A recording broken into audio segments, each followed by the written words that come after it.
Hello, அனைவருக்கும் இனிய காலை நேர வந்தனங்கள். அம், அதாவது வந்து இன்று காலநிலை மாற்றம் குறித்த இளைஞர் மாநாட்டினுடைய 2வது தேசிய ரீதியிலான அமர்வில், தமிழ் மொழி மூலமான அமர்வில் நாங்கள் தற்போது இணைந்து கொண்டிருக்கின்றோம். அந்த வகையில் இந்த அமர்வு தொடர்பான விளக்கத்தை கொடுப்பதற்கு முதல் நான் உங்களோடு ஒரு செய்தியை பகிர்ந்து கொள்ள விரும்புகிறேன். அதாவது இந்த இந்த தேசிய ரீதியிலானதும் சரி, சர்வதேச ரீதியிலானதும் சரி, அதற்காக எங்களால் முன்வைக்கப்பட்ட திட்டங்களில் நாங்கள் ஒரு 14 திட்டங்களை வந்து ஷார்ட் லிஸ்டட் பண்ணியிருக்கிறோம்.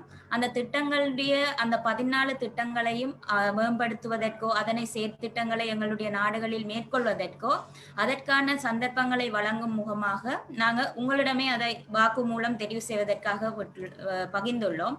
அந்த வகையில் நான் உங்களோட இந்த சாட் பாக்ஸ்ல வந்து இந்த லிங்க் அனுப்புறேன். நீங்க அந்த லிங்கினூடாக சென்று அதில் இரண்டு ப்ராஜெக்ட் ப்ரொபோசலை வந்து நீங்க தெரிவு செய்து கொள்ளலாம். ஸோ தெரிவு செய்து அதற்கு ஓட் பண்ணுங்கன்னு கேட்டுக்கொள்கிறேன். ஓகே, நாங்க இனி இந்த அமர்வுக்கு வரலாம். இன்று வந்து முக்கியமா இந்த தமிழ் மொழி மூலமான அமர்வுல வந்து இன்று நாங்க மக்களுக்கான உணவு முறையில் பின்னடைவை மேம்படுத்துகிற ஒரு வகையிலையும் எவ்வளவு மேம்படுத்துவதற்கு எவ்வளவு பாதிப்பில் இருக்கின்றது உணவுசார் நிலைகளில் என்றதையும் இதனுடைய மீளுருவாக்கம் பற்றிய சிந்தனைகளை வந்து நாங்கள் இங்கு பகிர்ந்து கொள்ள விரும்புகிறோம். அந்த வகையில் எங்களோடு இன்று 2 வள நபர்கள் வந்து முதன்மையாக இணைந்து கொண்டிருந்தார்கள். ஸோ அந்த வகையில் முதலாவதாக எங்களோடு பேச இருப்பவர் டாக்டர் என் பிரபு. அவரை பற்றி ஒரு சிறிய அறிமுகத்தை தொடர்ந்து நான் மிஸ்டர் விமலதாஸ் பற்றியும் கருத்துக்களை பகிர்ந்து கொள்கிறேன். ஸோ டாக்டர் பிரபு என்பவர் ஒரு மருத்துவர், சுவடி என்ற அரச சார்பற்ற நிறுவனத்தினுடைய இணை நிறுவனர் மற்றும் இயக்குனரும் ஆவார். Organic Movement North and East என்ற அமைப்பின் கீழே உணவு திட்ட ஆர்வலராக செயற்பட்டு கொண்டிருப்பவரும், இவ் அமைப்புடன் இணைந்து காலநிலையினால் ஏற்படும் ஒரு சிறிய மாற்றமும் குறிப்பிடப்பட்ட பகுதியின் பல்லுயிர்களின் பெருந்தாங்கத்திற்கு உண்டு பண்ணும் என்ற வகையில் கிளைமதேன் ஜப்னா என்ற நிகழ்வினூடாக நிலைத்திரு மக்களினுடைய வாழ்வாதாரத்தை மேம்படுத்தும் பணிகளிலும் ஒன்றிணைந்து இளைஞர்களோடு ஒன்றிணைந்து செயற்படுபவராகவும், காலநிலையினால் பின்னடைவை சந்திக்கும் நிலையான உணவு முறையை கட்டியெழுப்புவதிலும் சுற்றுச்சூழல் விவசாயத்தினை நிலைத்திரு ஆரோக்கியத்தை மேம்படுத்தும் முனைப்புடன் செயல்படுமான டாக்டர் என் பிரபுவை இம்மவர்வில் வரவேற்பதில் மிகுந்த மகிழ்ச்சி அடைகின்றேன். அதனைத் தொடர்ந்து எங்களோடு இணைந்து கொள்பவர் 2வது முதன்மையான பேச்சாளராகிய மிஸ்டர் விமலதாஸ் அவர்கள். இவர் climate resilient integrated water management திட்டத்தின் கீழே திருகோணமலை மாவட்டத்தில் கிளைமேட் ஸ்மார்ட் அக்ரிகல்ச்சர் ஒருங்கிணைப்பாளராக ஜனதக்ஷன் நிறுவனத்தில் கடமையாற்றி கொண்டிருக்கின்றார். அது மட்டுமல்லாது விவசாய சமூகங்களுடன் இணைந்து பணியாற்ற தனது சேவையை அர்ப்பணித்தவராகவும், சமூகத்தின் மீது முனைப்புடன் தன்னார்வ ரீதியில் செயற்படும் ஒரு திட்ட வல்லுநராகவும், விவசாய நடைமுறைகள் மூலம் நீர்வள முகாமைத்துவம் மற்றும் காலநிலை தாக்கங்களில் ஆர்வமுள்ள விவசாயிகள் மற்றும் விவசாயத்துறை அதிகாரிகளுக்கு பயிற்சிகளை வழங்கியவருமான ஒரு இளம் முனைப்பானவராக காணப்படும் விமலதாஸ் அவர்களையும் இந்த அமர்வில் வரவேற்பதில் மிகுந்த மகிழ்ச்சி அடைகிறேன். ஸோ இந்த அமர்வானது நீள்தகவுடைய மற்றும் மீளுருவாக்கம் தொடர்புடைய உணவு முறைகளை பற்றி பேசிக் கொண்டிருக்கின்ற ஒரு அமர்வாக இருக்கின்றது. அந்த வகையில் இந்த அமர்வு தொடர்பிய முதல் பேச்சாளரான டாக்டர் என் பிரபுவை கருத்துக்களை பகிர்வதற்காக இங்கு அழைக்கின்றேன். நன்றி தக்ஷாயினி.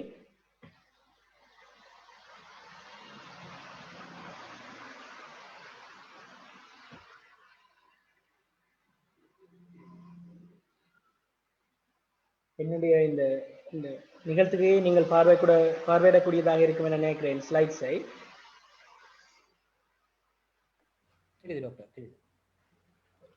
மீள்தகவுடைய மீளுருவாக்கக்கூடிய நகர்சார் உணவு தொகுதியை பற்றி நாங்கள் இன்றைக்கு இங்கே பேச இருக்கிறோம். அந்த விதத்திலே இதன் தேவை இன்றைக்கு மிகவும் உணரப்பட்டிருக்கிற ஒரு சூழல், அதாவது COVID-19 காரணமாக ஏற்பட்டிருக்கின்ற ஒரு நெருக்கடி நிலையிலே இந்த ஃபுட் சிஸ்டம் தொடர்பான ஒரு அக்கறையும் அது தொடர்பான தேவையும் அதிகம் உணரப்படுகின்ற ஒரு சூழலிலே நாங்கள் இந்த விடயத்தை பேசுவது மிக பொருத்தமாக இருக்கிறது. அதுவும் காலநிலை நெருக்கடி நம்மை அச்சுறுத்தி கொண்டிருக்கின்ற ஒரு சூழலிலே இதை பேசுவது இன்னும் ஒரு முக்கியமானதாக இருக்கிறது என்று கூறுகிறேன். இந்த வாய்ப்புக்கு உருவாக்கி தந்த ஸ்லிக்கன் நிறுவனத்துக்கு எனது நன்றிகள். அறிமுகம் என்று சொல்லி நாங்கள் பார்த்தோம் என்று சொன்னால், இன்றைக்கு ஏர்பன் ஃபுட் சிஸ்டம் வந்து ஒரு மிக முக்கியமான பேசுபொருளாக்கப்பட்டிருக்கிறது. 2050ஆம் ஆண்டிலே 66% சனத்தொகையினர் வந்து நகரப்புறங்களிலே தான் வசிக்கிறார்கள். அந்த விதத்திலே ஏற்கனவே வந்து 50% மேற்பட்டவர்கள் நகரப்புறங்களை நோக்கி வந்து விட்டார்கள். சனத்தொகை அதிகரிப்பு நடக்கிற போதும் சனத்தொகை குடிபெயர்வும் நகரப்புறங்களை நோக்கி இருக்க போகிறது. ஆனால் அதே நேரத்திலே அருகி வரும் வளங்கள் எங்களுக்கு ஒரு மிகப்பெரிய பிரச்சனையாக இருக்கு. Scarcity of resources. கால்நிலை மாற்றம் என்பதை தாண்டி இன்றைக்கு நாங்கள் கிளைமேட் எமர்ஜென்சி, காலநிலை நெருக்கடி நிலையை நாங்கள் அனுபவித்துக் கொண்டிருக்கிறோம். வடமாகாணத்தை நான் குறிப்பாக சொல்ல போனேன் என்று சொன்னால், இந்த 3 வருடங்களுக்கு ஒரு முறை எப்போதாவது புயல் என்று இருப்பதை தாண்டி இன்றைக்கு ஒரு வருடத்திலேயே 3வது புயலை சந்திப்பதற்கான தயார்படுத்தலை மேற்கொண்டிருக்கிற ஒரு சூழலில் இருந்துதான் நான் இதனை பேசுகிறேன். ஆகவே இந்த விடயங்களை நாங்கள் ஏதோ ஒரு விதத்தில் சமாளித்து செல்ல வேண்டுமாக இருந்தால் எங்களுடைய உணவு தொகுதியானது நிலைபெறானதாக இருக்க வேண்டும். It should be sustainable. அதே நேரத்தில் இது ஒரு ரெசிலியன்ட் ஆனதாக, அதாவது மீள்தகவுடையதாகவும் இருக்க வேண்டும். அதாவது மீள்தகவு என்று சொல்லுகிற போது நான் குறிப்பாக சொல்வது இந்த எக்ஸ்ட்ரீம் வெதர் ஈவெண்ட்ஸ், கடுமையான வறட்சி அல்லது திடீரென மழைப்பொழிவு, அதனால் ஏற்படுகிற வெள்ளம் போன்ற பிரச்சனைகள் அனைத்தையும் தாண்டி எங்களுடைய உணவு உற்பத்தி ஒரு தொடர்ச்சியாக நடைபெறுகிற ஒன்றதாக இருக்க வேண்டும். அதுதான் நாங்கள் ரெசிலியன்ட் என்று சொல்கிறோம். அந்த விதத்திலே இந்த ரெசிலியன்ட், சஸ்டைனபிலிட்டி, ஈக்விட்டி, ஸ்டெபிலிட்டி போன்ற விடயங்கள் எல்லாமே ஒரு சிஸ்டத்தினுடைய ப்ராப்பர்ட்டி என்று சொல்லி சிஸ்டம் சயின்ஸ்ல சொல்லுவார்கள். இது ஃபுட் சிஸ்டத்துக்கு கூட, அதாவது உணவு தொகுதிக்கு கூட ஒரு நாங்கள் அந்த இடத்திலே கூட வைத்து பார்க்கக்கூடியது உண்டு. அப்ப இதனை நாங்கள் இன்னும் ஆழமாக விளங்கிக் கொள்வதற்கு நாங்கள் ஒரு விடயத்தை முக்கியமாக பார்க்க வேண்டும். அதாவது இந்த ப்ராப்பர்ட்டிஸ் வந்து சஸ்டைனபிலிட்டி என்று சொல்லி பேசுகிற போதும், ரெசிலியன்ட் என்று பேசுகிற போதும் சில பொதுவானதாக இருக்கின்றன, சில ப்ராப்பர்ட்டிஸ் காம்ப்ளிமெண்டரியாக இருக்கின்றன. நான் விரிவாக அதற்குள்ளே வருகிறேன், நீங்கள் அதனை பற்றி அதிகம் யோசிக்க தேவையில்லை. இப்ப நாங்கள் என்வாரன்மெண்டல் டொமைன்ல எடுத்து பார்த்தோம் என்றா சொன்ன, நாங்கள் environmental domain, economic domain and social டொமைன்லே நாங்கள் சஸ்டைனபிலிட்டியை பற்றி பேசலாம். அதே மாதிரி ரெசிலியன்ட்டை பற்றியும் பேசலாம்.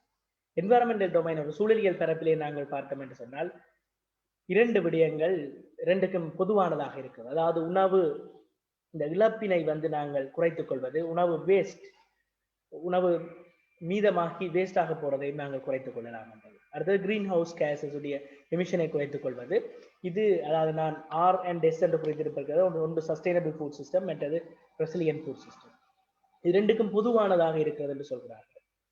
ஏனைய 3ம், அதாவது கீழே இருக்கின்ற 3மே வந்து எக்காலஜிக்கல் ஃபுட் பிரிண்டை குறைத்தல், பயோடைவர்சிட்டி டிப்ளீஷன், அதாவது இன்றைக்கு உயிர் தன்மையை இழப்பு ஏற்பட்டிருக்கிறது, அதனை எதிர்கொள்ளல், அல்லது ரிசோர்ஸ் கான்செப்ஷனை நாங்கள் ஒழுங்குபடுத்துதல் போன்ற விடயங்கள் சஸ்டைனபிலிட்டி என்ற விடயத்துக்களே கூடுதலாக வந்தாலும் மற்றதுக்கும் அது ஒரு காம்ப்ளிமெண்டரியாக இருக்கிறது, அது ஒரு நிரப்பியாக இருக்கிறது என்று சொல்லி சொல்லலாம். இது ஒரு 2018ஆம் ஆண்டு சிஸ்டமேட்டிக் லிட்ரேச்சர் ரிவ்யூ ஒன்று செய்திருக்கிறார்கள். இந்த ரெசிலியன்ஸ் அண்ட் சஸ்டைனபிலிட்டி 2ஐயும் ஒப்பிட்டு செய்திருக்கிறார்கள். அதிலிருந்து அதனை ஆதாரமாக வைத்துத்தான் நான் இந்த விடயத்தை உங்கள் முன்னால் முன்வைக்கிறேன். அந்த பேப்பர் தொடர்பான விவரங்கள் இங்கே கீழே தரப்பட்டிருக்கிறது. நாங்கள் எங்களுடைய Omni Organic Movement of Northern East என்ற 2018 நான் தொடர்ந்து ஒரு உணவு செயற்பாட்டாளராக இயங்கிக் கொண்டிருக்கிறேன். அந்த அமைப்பு என்ன செய்கிறது என்று சொல்லி பார்த்தோம் என்று சொன்னால், தக்ஷாயினி ஏற்கனவே சொல்லியிருந்தது போல கிளைமத்தோன் யாழ்ப்பாணம் என்ற ஒரு செயற்திட்டத்தை நாங்கள் 2019 முன்னெடுத்தோம். அதாவது இது ஒரு உலகளாவிய செயற்திட்டம். 2019ஆம் ஆண்டிலே 145 நகரங்களிலே, உலக பெருநகரங்களிலே இந்த செயற்திட்டமானது முன்னெடுக்கப்பட்டது. அதாவது இளையோர், குறிப்பாக பல்கலைக்கழகத்தை கற்று பயின்று முடித்தவர்கள், அண்டர் கிராஜுவேட் டிகிரியை முடித்தவர்கள் ஒரு மிகச்சிறப்பான தீர்வுகளை முன்வைக்கின்ற, தீர்வுகளை கூட ஒரு ஸ்டார்ட் அப் ஐடியாவாக முன்வைக்கின்ற ஒரு முயற்சியாகத்தான் இந்த கிளைமத்தோன் பார்க்கப்பட்டது. அடிப்படையில் இது ஒரு ஹேக்கத்தோன். அவ்வாறாக 2019 145 நகரங்கள் பங்கு பெற்றுள்ள அந்த நிகழ்விலே யாழ்ப்பாண நகரமும் ஒன்றாக தன்னை இணைத்துக் கொண்டது. 2020 இந்த கோவிட் சிச்சுவேஷன்ல கூட நாங்கள் இதை ஒரு வெர்ச்சுவல் இவெண்டாக, அதாவது கிளைமத்தோனாக நடைமுறைப்படுத்தி இருந்தோம். 52 அணிகள் தங்களுடைய நிலைபெறான திட்டங்களை சகல கூறுகளிலும், அதாவது உணவு உற்பத்தி முதற்கொண்டு சந்தைப்படுத்தல், உணவை கன்சம்ஷன், அதுக்கு பிறகு அந்த வேஸ்ட் ஹேண்டலிங், சகல கூறுகளிலே அவர்கள் பல்வேறு திட்ட முன்மொழிவுகளை முன்வைத்திருக்கிறார்கள். இப்போது நாங்கள் முதலீட்டாளர்கள், மாணவர் சபையினர், பல்கலைக்கழகத்தினர், சமூக மட்ட அமைப்புகள் என பல்வேறு தரப்பினருடைய ஒத்துழைப்புகளையும் பெற்று அவற்றில் இருந்து தேர்ந்தெடுக்கப்பட்ட செயற்திட்டங்களை இங்கு நடைமுறைப்படுத்துவதற்கான முயற்சிகளிலே நாங்கள் ஈடுபட்டிருக்கிறோம். நாங்கள் பொருண்மைய பரப்பிலே இந்த resilient and regenerative food system எவ்வாறான விடயங்களை முன்னிலைப்படுத்துகிறது என்று சொல்லி பார்ப்போமாக இருந்தால், ஒன்று எங்களுடைய நாட்டினுடைய உள்நாட்டு பொருளாதாரத்தை நாங்கள் வலுப்படுத்த வேண்டும். நாங்கள் உணவு இறக்குமதியில் தொடர்ந்தும் தங்கி இருக்க முடியாது.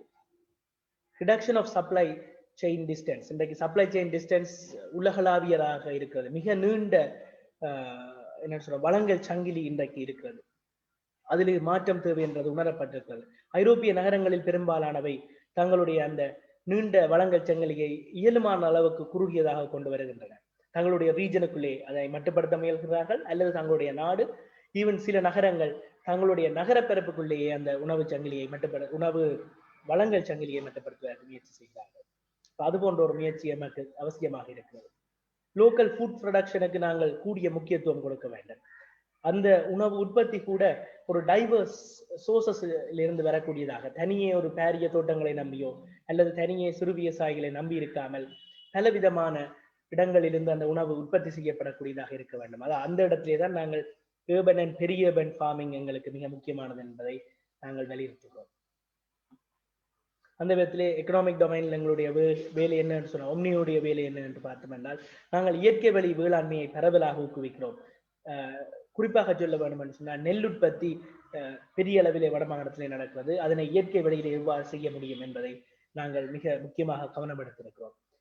உங்களுக்கு தெரியும், azolla duck and rice integrated farming என்று சொல்வார்கள். ஆர்கானிக் உற்பத்தியிலே அது மிக சிறப்பான வழிமுறை. அது போன்ற முறைகளை நாங்கள் அறிமுகப்படுத்த முயல்கிறோம். மற்றது வீடுகளிலே தங்களுக்கு தேவையான மரக்கறியில் ஒரு பகுதியாவது பெற்றுக்கொள்வதற்காக ஒரு வீடு சார்ந்த ஒரு தோட்டத்தை கொண்டு வருவதற்கான முயற்சிகளை வலுப்படுத்துகிறோம்.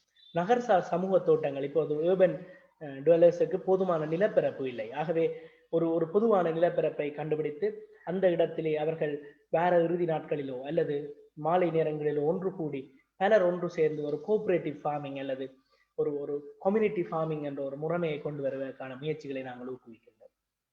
இயற்கை வழி அங்காடி, இதில் நான் மிக முக்கியமாக குறிப்பிட்டு சொல்ல வேண்டியது, இயற்கை வழி வேளாண்மைக்கு தேவையான உள்ளீடுகளை பெற்றுக்கொள்வது முதல் சிறிய அளவிலான உற்பத்திகளை சந்தைப்படுத்துவது வரை சகலவற்றையும் இந்த ஃபார்மர் மார்க்கெட்ஸ் அல்லது ஃபார்ம் கேட்ஸ் மார்க்கெட்ஸ் ஊடாக நடைமுறைப்படுத்துகிறோம்.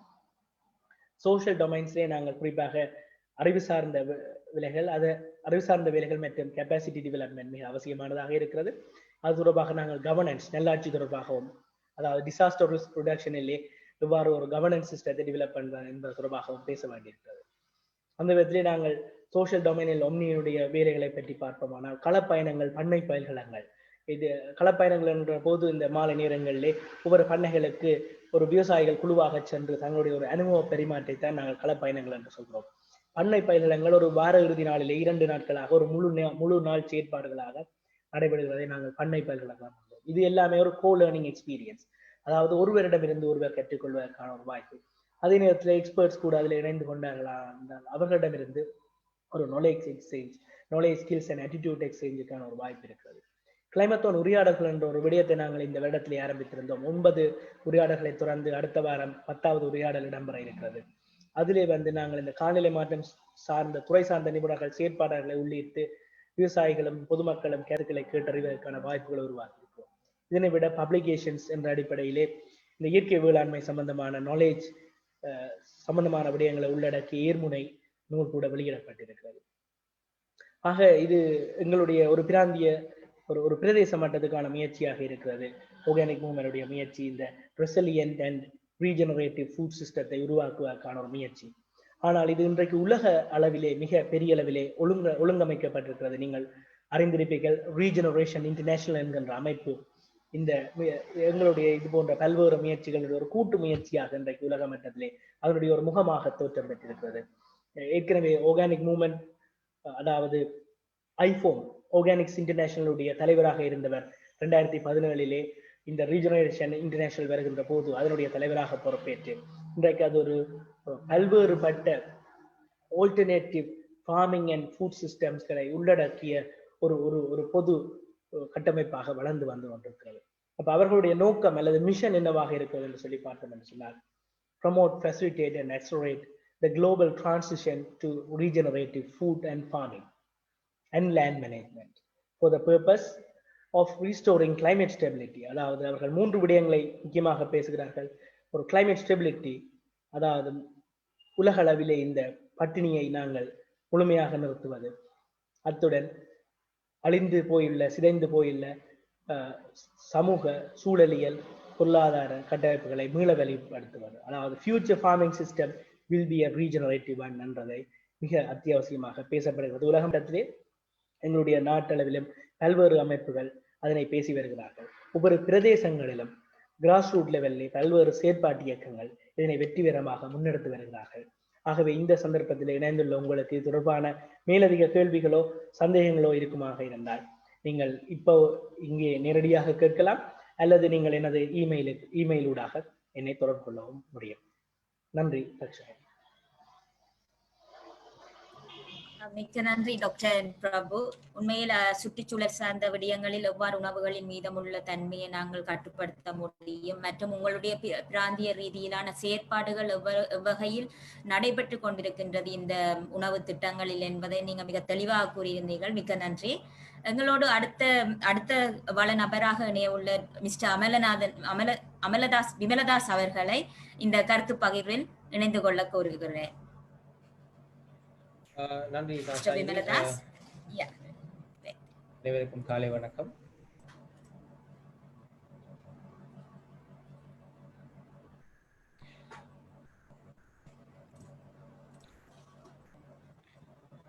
Right, thank you so much. இந்த மாதிரி ஒரு வாய்ப்பை ஏற்படுத்தி கொடுத்ததுக்கும் இதில் இணைஞ்சிருக்கிறவங்க எல்லாருக்கும் என்னுடைய நன்றிகள். அதே நேரத்தில் இந்த நிகழ்வு இந்த இடத்துல என்ன காரணத்துக்காக முக்கியம் பெறுது என்பது பற்றி ஒரு சின்ன ரீகேப் நாங்கள் பார்த்தா நல்ல என்று யோசிக்கிறேன். அதாவது கிளைமேட் அடாப்டேஷன் ப்ராக்டிஸாக வந்து நாங்கள் ரெசிலியன்ட் அண்ட் ரீஜெனரேட்டிவ் ஃபுட் சிஸ்டத்தை எந்த வகையில் நோக்கலாம் என்றது சம்பந்தமான ஒரு ஓவர்வியூவும், சேம் டைம் இதை இம்ப்ளிமெண்ட் பண்ணிக்கல அல்லது இதை நாங்கள் எங்களோட கையில் எடுத்து செய்ய வழி கிடைக்கல வரக்கூடிய சேலஞ்சஸ் என்ன மாதிரியானதா இருக்கும் அல்லது சம்பந்தமான ஒரு ஓவர்வியூ தான் நான் இன்னைக்கு கதைக்கு போகிற விஷயம். அதுக்கு முதல்ல இந்த நேரத்தில் கதைக்க வேண்டிய தேவை என்ன ஏற்பட்டிருக்கு அப்படின்னு சொன்னால், ஸ்ரீலங்கா வந்து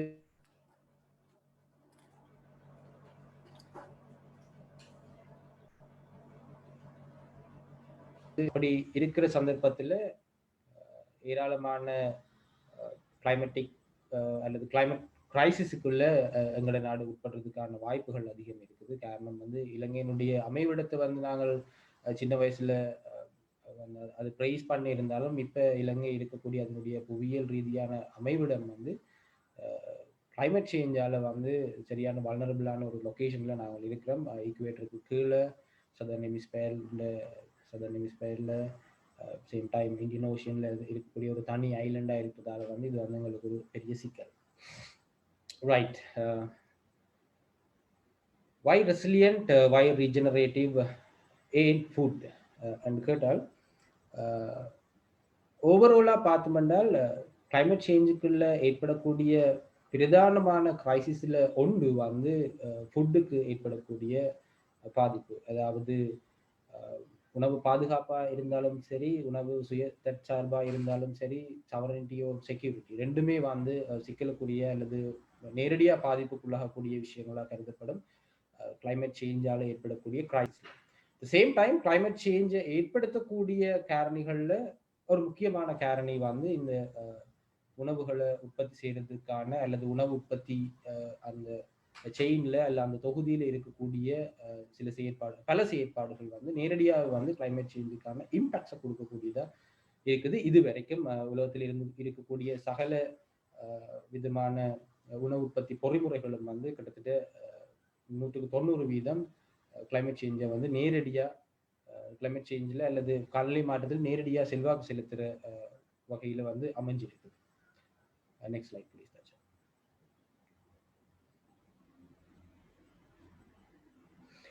ஸோ இப்படியான சிச்சுவேஷன் இருக்கும்போது இதுக்குள்ள நாங்கள் எதை ப்ராக்டிஸ் பண்ணுறது? இப்போ உணவு உற்பத்திக்குள்ள வந்து பல விதமான தாக்கங்கள் இருக்குது, பல விதமான காரணிகள் எங்களுக்கு காலநிலை மாற்றத்தில் செல்வாக்கு செலுத்துது அப்படி என்று சொல்லும்போது இதில் நாங்கள் எதை மேற்கொள்றது?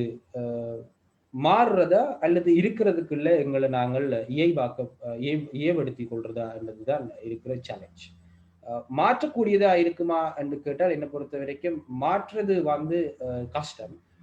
அதாவது காலநிலை மாற்றத்தை மாற்ற இயலாது, அல்லது காலநிலை மாற்றத்துக்கான காரணிகளா இருக்கிற விஷயங்களை மாற்ற இயலாது.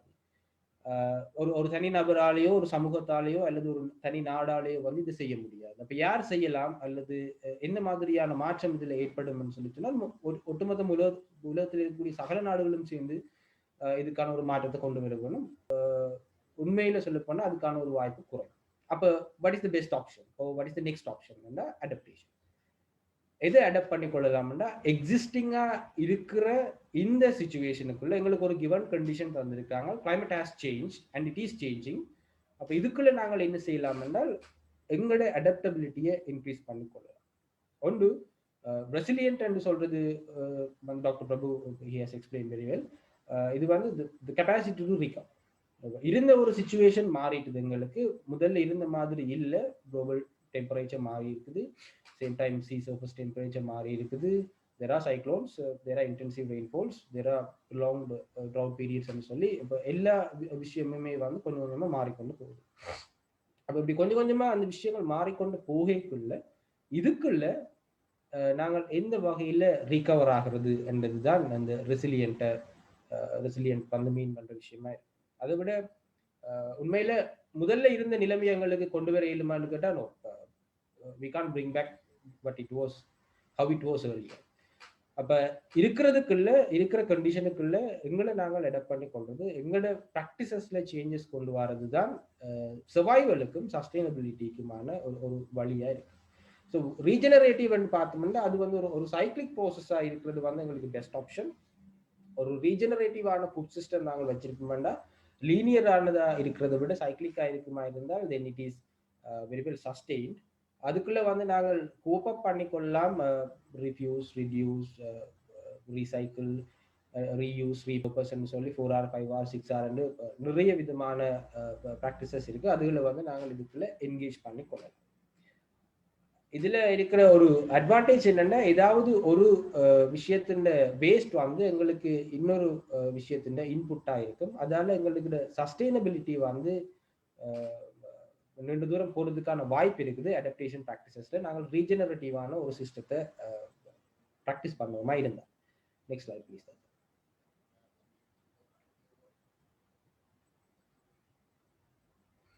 So it's very simple. அப்ப இவ்வளவு சிக்கலான இவ்வளவு கம்ப்ளெக்ஸா இருக்கக்கூடிய ஒன்றுக்குள்ள நாங்கள் செய்யக்கூடிய ஒரு ஃபார்மிங் ப்ராக்டிஸ் அல்லது ஒரு ஃபுட் ப்ரொடக்ஷன் ப்ராக்டிஸ் வந்து எது பேஸ் பண்ணி இருக்க வேணும்னா it should be echo friendly. என்ன காரணத்துக்காக ஃபார்மிங் வந்து எக்கோ ஃப்ரெண்ட்லியா இருக்க வேணும்ன்றதுக்கான படங்கள் தான் இதுல காட்டப்பட்டிருக்குது. இது வந்து மோஸ்ட்லி எல்லாமே வந்து வேறு வேறு வெப்சைட்ஸ்ல எடுத்தது. இது எல்லாமே வந்து வேறு வேறு நாட்டுல வேறு வேறு நேரத்துல வேறு வேறு நிறுவனங்களால செய்யப்பட்ட அல்லது அமைப்புகளால செய்யப்பட்ட ஆய்வுகளோட முடிவுண்ட ஒரு சாராம்சமா தான் இந்த பிக்சர்ஸ் இதுல காட்டப்பட்டிருக்கு. இது எல்லாமே வந்து எது பறைசாட்டுதுன்னு சொல்லி சொன்னால் ஃபார்மிங் ப்ராக்டிஸ் வந்து கார்பன் எமிஷனுக்கான இருக்கக்கூடிய உலகத்தில் இருக்கக்கூடிய பல இதுகளில் முதன்மையான ஒன்றா இருக்கக்கூடிய பல விஷயங்களுக்குள்ள ஃபார்மிங் ப்ராக்டிஸும் வந்து அல்லது அக்ரிகல்ச்சரும் வந்து கார்பன் எமிஷனுக்கான கண்ட்ரிபியூட்டரா இருக்குது என்றதை வந்து இந்த ஸ்டடிஸ் எல்லாம் ப்ரூவ் ஆகிருக்கு. So what is echo friendly? அப்ப இப்படி இருக்கக்கூடிய ஒரு ஃபார்மிங் ப்ராக்டிஸை அல்லது ஒரு அக்ரிகல்ச்சரை வந்து நாங்கள் சூழல் நேயமா எப்படி கொண்டு போறது என்று கேட்டா, அல்லது இது எது இந்த சூழல் நேயம் என்றது கேட்டா, முதல்ல வந்து அந்த சூழலை நாங்கள் விளங்கி கொள்ள போறோம். உதாரணத்துக்கு சொல்றதா இருந்தா ஒரு ஒரு ஒரு ஒரு மரத்தினுடைய வேர் அல்லது வேர் தொகுதியை நாங்கள் எடுத்து பார்ப்போமா இருந்தா அந்த வேர் எங்களுக்கு வேற சுத்தி இருக்கக்கூடிய அவ்வளவுத்தையும் வந்து நாங்கள் சூழல் என்று சொல்லலாம். அப்ப அதுக்குள்ள சூழல் தொகுதி என்று பார்ப்போமா இருந்தால் அந்த வேரை சுத்தி இருக்கக்கூடிய நீர், கனிப்பு, வாயு, அதை விட அதுக்குள்ள இருக்கக்கூடிய நுண்ணுயிர்கள் இது எல்லாத்தையும் அந்த வேரோட தொடர்படுத்தி வேருக்கும் அந்த உயிரற்றதலுக்கும் நுண்ணுயிருக்கும் இடையில் இருக்கக்கூடிய அந்த இன்டர் ரிலேஷன்ஷிப், அந்த இடைத்தொடர்புகள் அவ்வளவுத்தையும் சேர்த்து தான் நாங்கள் வந்து இக்கோசிஸ்டம் என்று சொல்லி அல்லது சூழல் தொகுதி என்று சொல்ல போறோம். அப்ப ஒரு சூழலுக்கும் சூழல் தொகுதிக்கும் இடையில் இருக்கக்கூடிய இடைத்தொடர்புகளையும் எந்த இடத்துல நாங்கள் இந்த ஃபார்மிங் ப்ராக்டிஸை செய்ய போறோம், அந்த இடத்துல இருக்கக்கூடிய எக்ஸிஸ்டிங் கண்டிஷன்ஸ் என்ன என்றது நாங்கள் மிகச்சரியாக அடையாளப்படுத்துறது ஊடாக மட்டும்தான் எக்ஸிஸ்டிங்கா இருக்கக்கூடிய ஒரு ஃபார்மிங் ப்ராக்டிஸ்ல இருந்து எக்கோ ஃப்ரெண்ட்லியான ஒரு ஃபார்மிங் ப்ராக்டிஸை நோக்கி நாங்கள் போக முடியும். இதுக்காக ஏராளமான ரிசர்ச்சஸ் செய்திருக்காங்க, ஏராளமான ஃபைண்டிங்ஸ் இருக்குது. இவ்வளவும் இருந்தாலும் இதுல இருக்கிற ஒரு பெரிய கொஸ்டின் என்னன்னா, வில் இட் ஒர்க்? இதுல இருக்கக்கூடிய பெரிய கொஸ்டின் அண்ட் சேலஞ்சிங் கொஸ்டின் வந்து வில் இட் ஒர்க். ஏன் வில் இட் ஒர்க் என்றது கொஸ்டினபிளா இருக்கும் என்றால், எங்களுக்கு தெரியும் குளோபல் பாப்புலேஷன் எவ்வளவு தெரியும். டாக்டர் பிரபு சொன்ன மாதிரி urban ஏரியாக்குள்ள பாப்புலேஷன் எவ்வளவு வரப்போகுது என்று தெரியும். அப்ப ஸ்மால் ஸ்கேல் ஃபார்மர்ஸ் அளவு கூட போகுது. ஸ்மால் ஸ்கேல் ஃபார்மர்ஸ் அளவு கூடக்குள்ள டிமாண்டை மீட் பண்ற அளவுக்கு will they be able to produce என்றது ஒரு கொஸ்டின். அவையில் அந்த டிமாண்டை மீட் பண்ற அளவுக்கு ப்ரொடியூஸ் பண்ண வேணுமா இருந்தால் எக்கோ ஃப்ரெண்ட்லி ஃபார்மிங்களால் அது சாத்தியப்படுமா? அப்படி சாத்தியப்பட வேண்டும் என்றால் எவ்வளவு காலம் எடுக்கும்? அப்படி எடுக்கக்கூடிய காலப்பகுதிக்குள்ள வரக்கூடிய லாஸை நாங்கள் எப்படி மீட் பண்ண போறோம்? அண்ட் இந்த மாதிரி ஏராளமான சேலஞ்சஸ், ஏராளமான கொஸ்டின்ஸ் எங்களுக்கு முன்னால இருக்குது. இதை ஒவ்வொன்றா தான் நாங்கள் ஹேண்டில் பண்ண முடியும், ஒவ்வொன்றா தான் நாங்கள் டீல் பண்ண முடியும். உதாரணத்துக்கு உலர் வலயத்தில் இருக்கக்கூடிய ஒரு இடத்துல நாங்கள் ஒரு எக்கோ ஃப்ரெண்ட்லி ஃபார்மிங் வந்து ஸ்டார்ட் பண்ணோமா இருந்தால் அது வந்து ப்ரோக்ரஸ் ஆகி வர்றதுக்கு வந்து ஒரு குறிப்பிட்ட காலப்பகுதி இருக்குது. இதுதான் கன்வென்ஷனல் ஃபார்மிங்க்கும் எக்கோ ஃப்ரெண்ட்லி ஃபார்மிங்க்கும் இடையில இருக்கிற ஒரு பெரிய வித்தியாசம். கன்வென்ஷனல் ஃபார்மிங் வந்து இமீடியட்டான ரிசல்ட்ஸை காட்டக்கூடியதாக இருக்கும், இமீடியட்டான அவுட்புட்ஸ் அண்ட் அவுட்கம்ஸ் வரும். எக்கோ ஃப்ரெண்ட்லி ஃபார்மிங் வந்து இமீடியட்டான ரிசல்ட்ஸ், அவுட்கம்ஸ் வர்றதுக்கு சான்சஸ் குறைவு. அது ஒரு என்ன காரணம்னா அது ஒரு சிஸ்டமேட்டிக் ப்ராசஸ். அப்போ அதில் ஒன் ஆஃப்டர் தி அது ரெண்டு போய்க்குள்ள தான் அது ரிகவர் ஆகும். உண்மையும் அதுதான். ஏதோ ஒன்றையும் வந்து நாங்கள் டிமோலிஷ் பண்றேன்னா it takes fraction of second. அது ரீகன்ஸ்ட்ரக்ட் பண்றேன்னா it takes such a long period. இது இந்த பேசிக்கை வந்து இதை வந்து நாங்கள் அண்டர்ஸ்டாண்ட் பண்ணி கொண்டு தான் இந்த எக்கோ ஃப்ரெண்ட்லி ஃபார்மிங் என்ற விஷயத்தை நாங்கள் கொண்டு போகணும். பட் இது கட்டாயம் செய்ய வேண்டிய தேவை இருக்குது. இல்லை என்றால் in future, in very near future எங்களுக்கு வந்து வரக்கூடிய கிளைமேட் கிரைசிஸுக்குள்ள நாங்கள் நேரடியாக வந்து முகம் கொடுக்க வேண்டிய தேவை இருக்கு. Next slide please.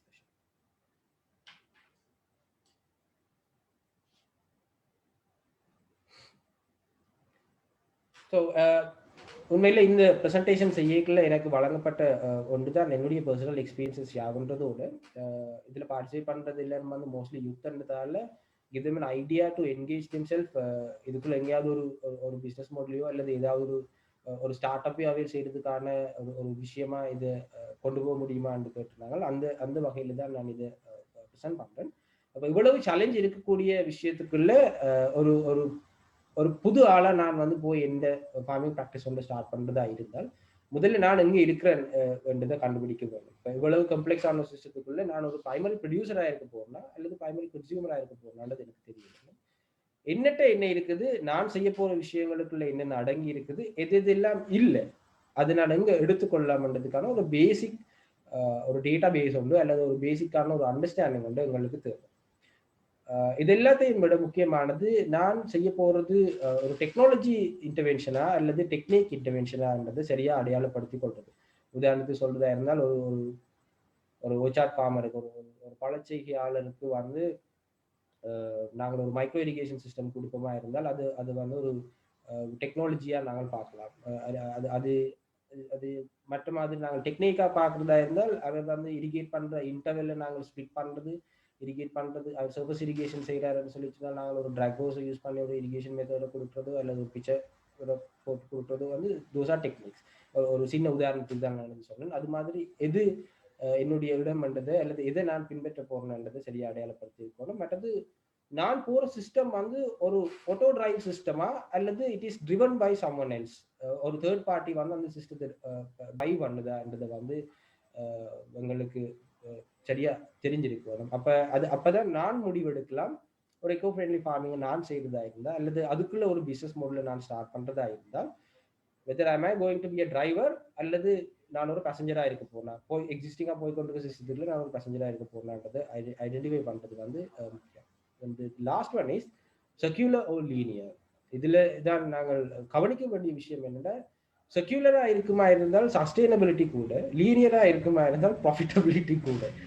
So either it's a business or it's அது வந்து மோரலான சில விஷயங்களை கன்சிடர் பண்ணி கொண்டு நாங்கள் செய்வோமா இருந்தால் செக்யூலரா செய்து கொண்டு போகிறது, அல்லது எனக்கு ப்ராஃபிட் தான் முக்கியம் என்ற அடிப்படையில் நான் செய்து கொண்டு போனா இருந்தால் லீனியரான விஷயத்தை தான் மோஸ்ட்லி சூஸ் பண்ணாங்க. இப்போ இந்த உலகத்தில் இருக்கக்கூடிய இந்த அவ்வளவு பிரச்சனைக்கும் கிளைமேட் சேஞ்ச் சம்பந்தமான அவ்வளவு பிரச்சனைக்கும் பிரதான காரணங்களாக சொல்லக்கூடியதுல ஒன்று வந்து இந்த லீனியர் எக்கனாமிக் மாடல்னு சொல்லுவாங்க. ஸோ அதுக்குள்ளேயும் பாசிட்டிவ் இருக்குது, கான்ஸ் இருக்குது. ஐடென்டிஃபை பண்ணி கொண்டது வந்து very important. Next slide please.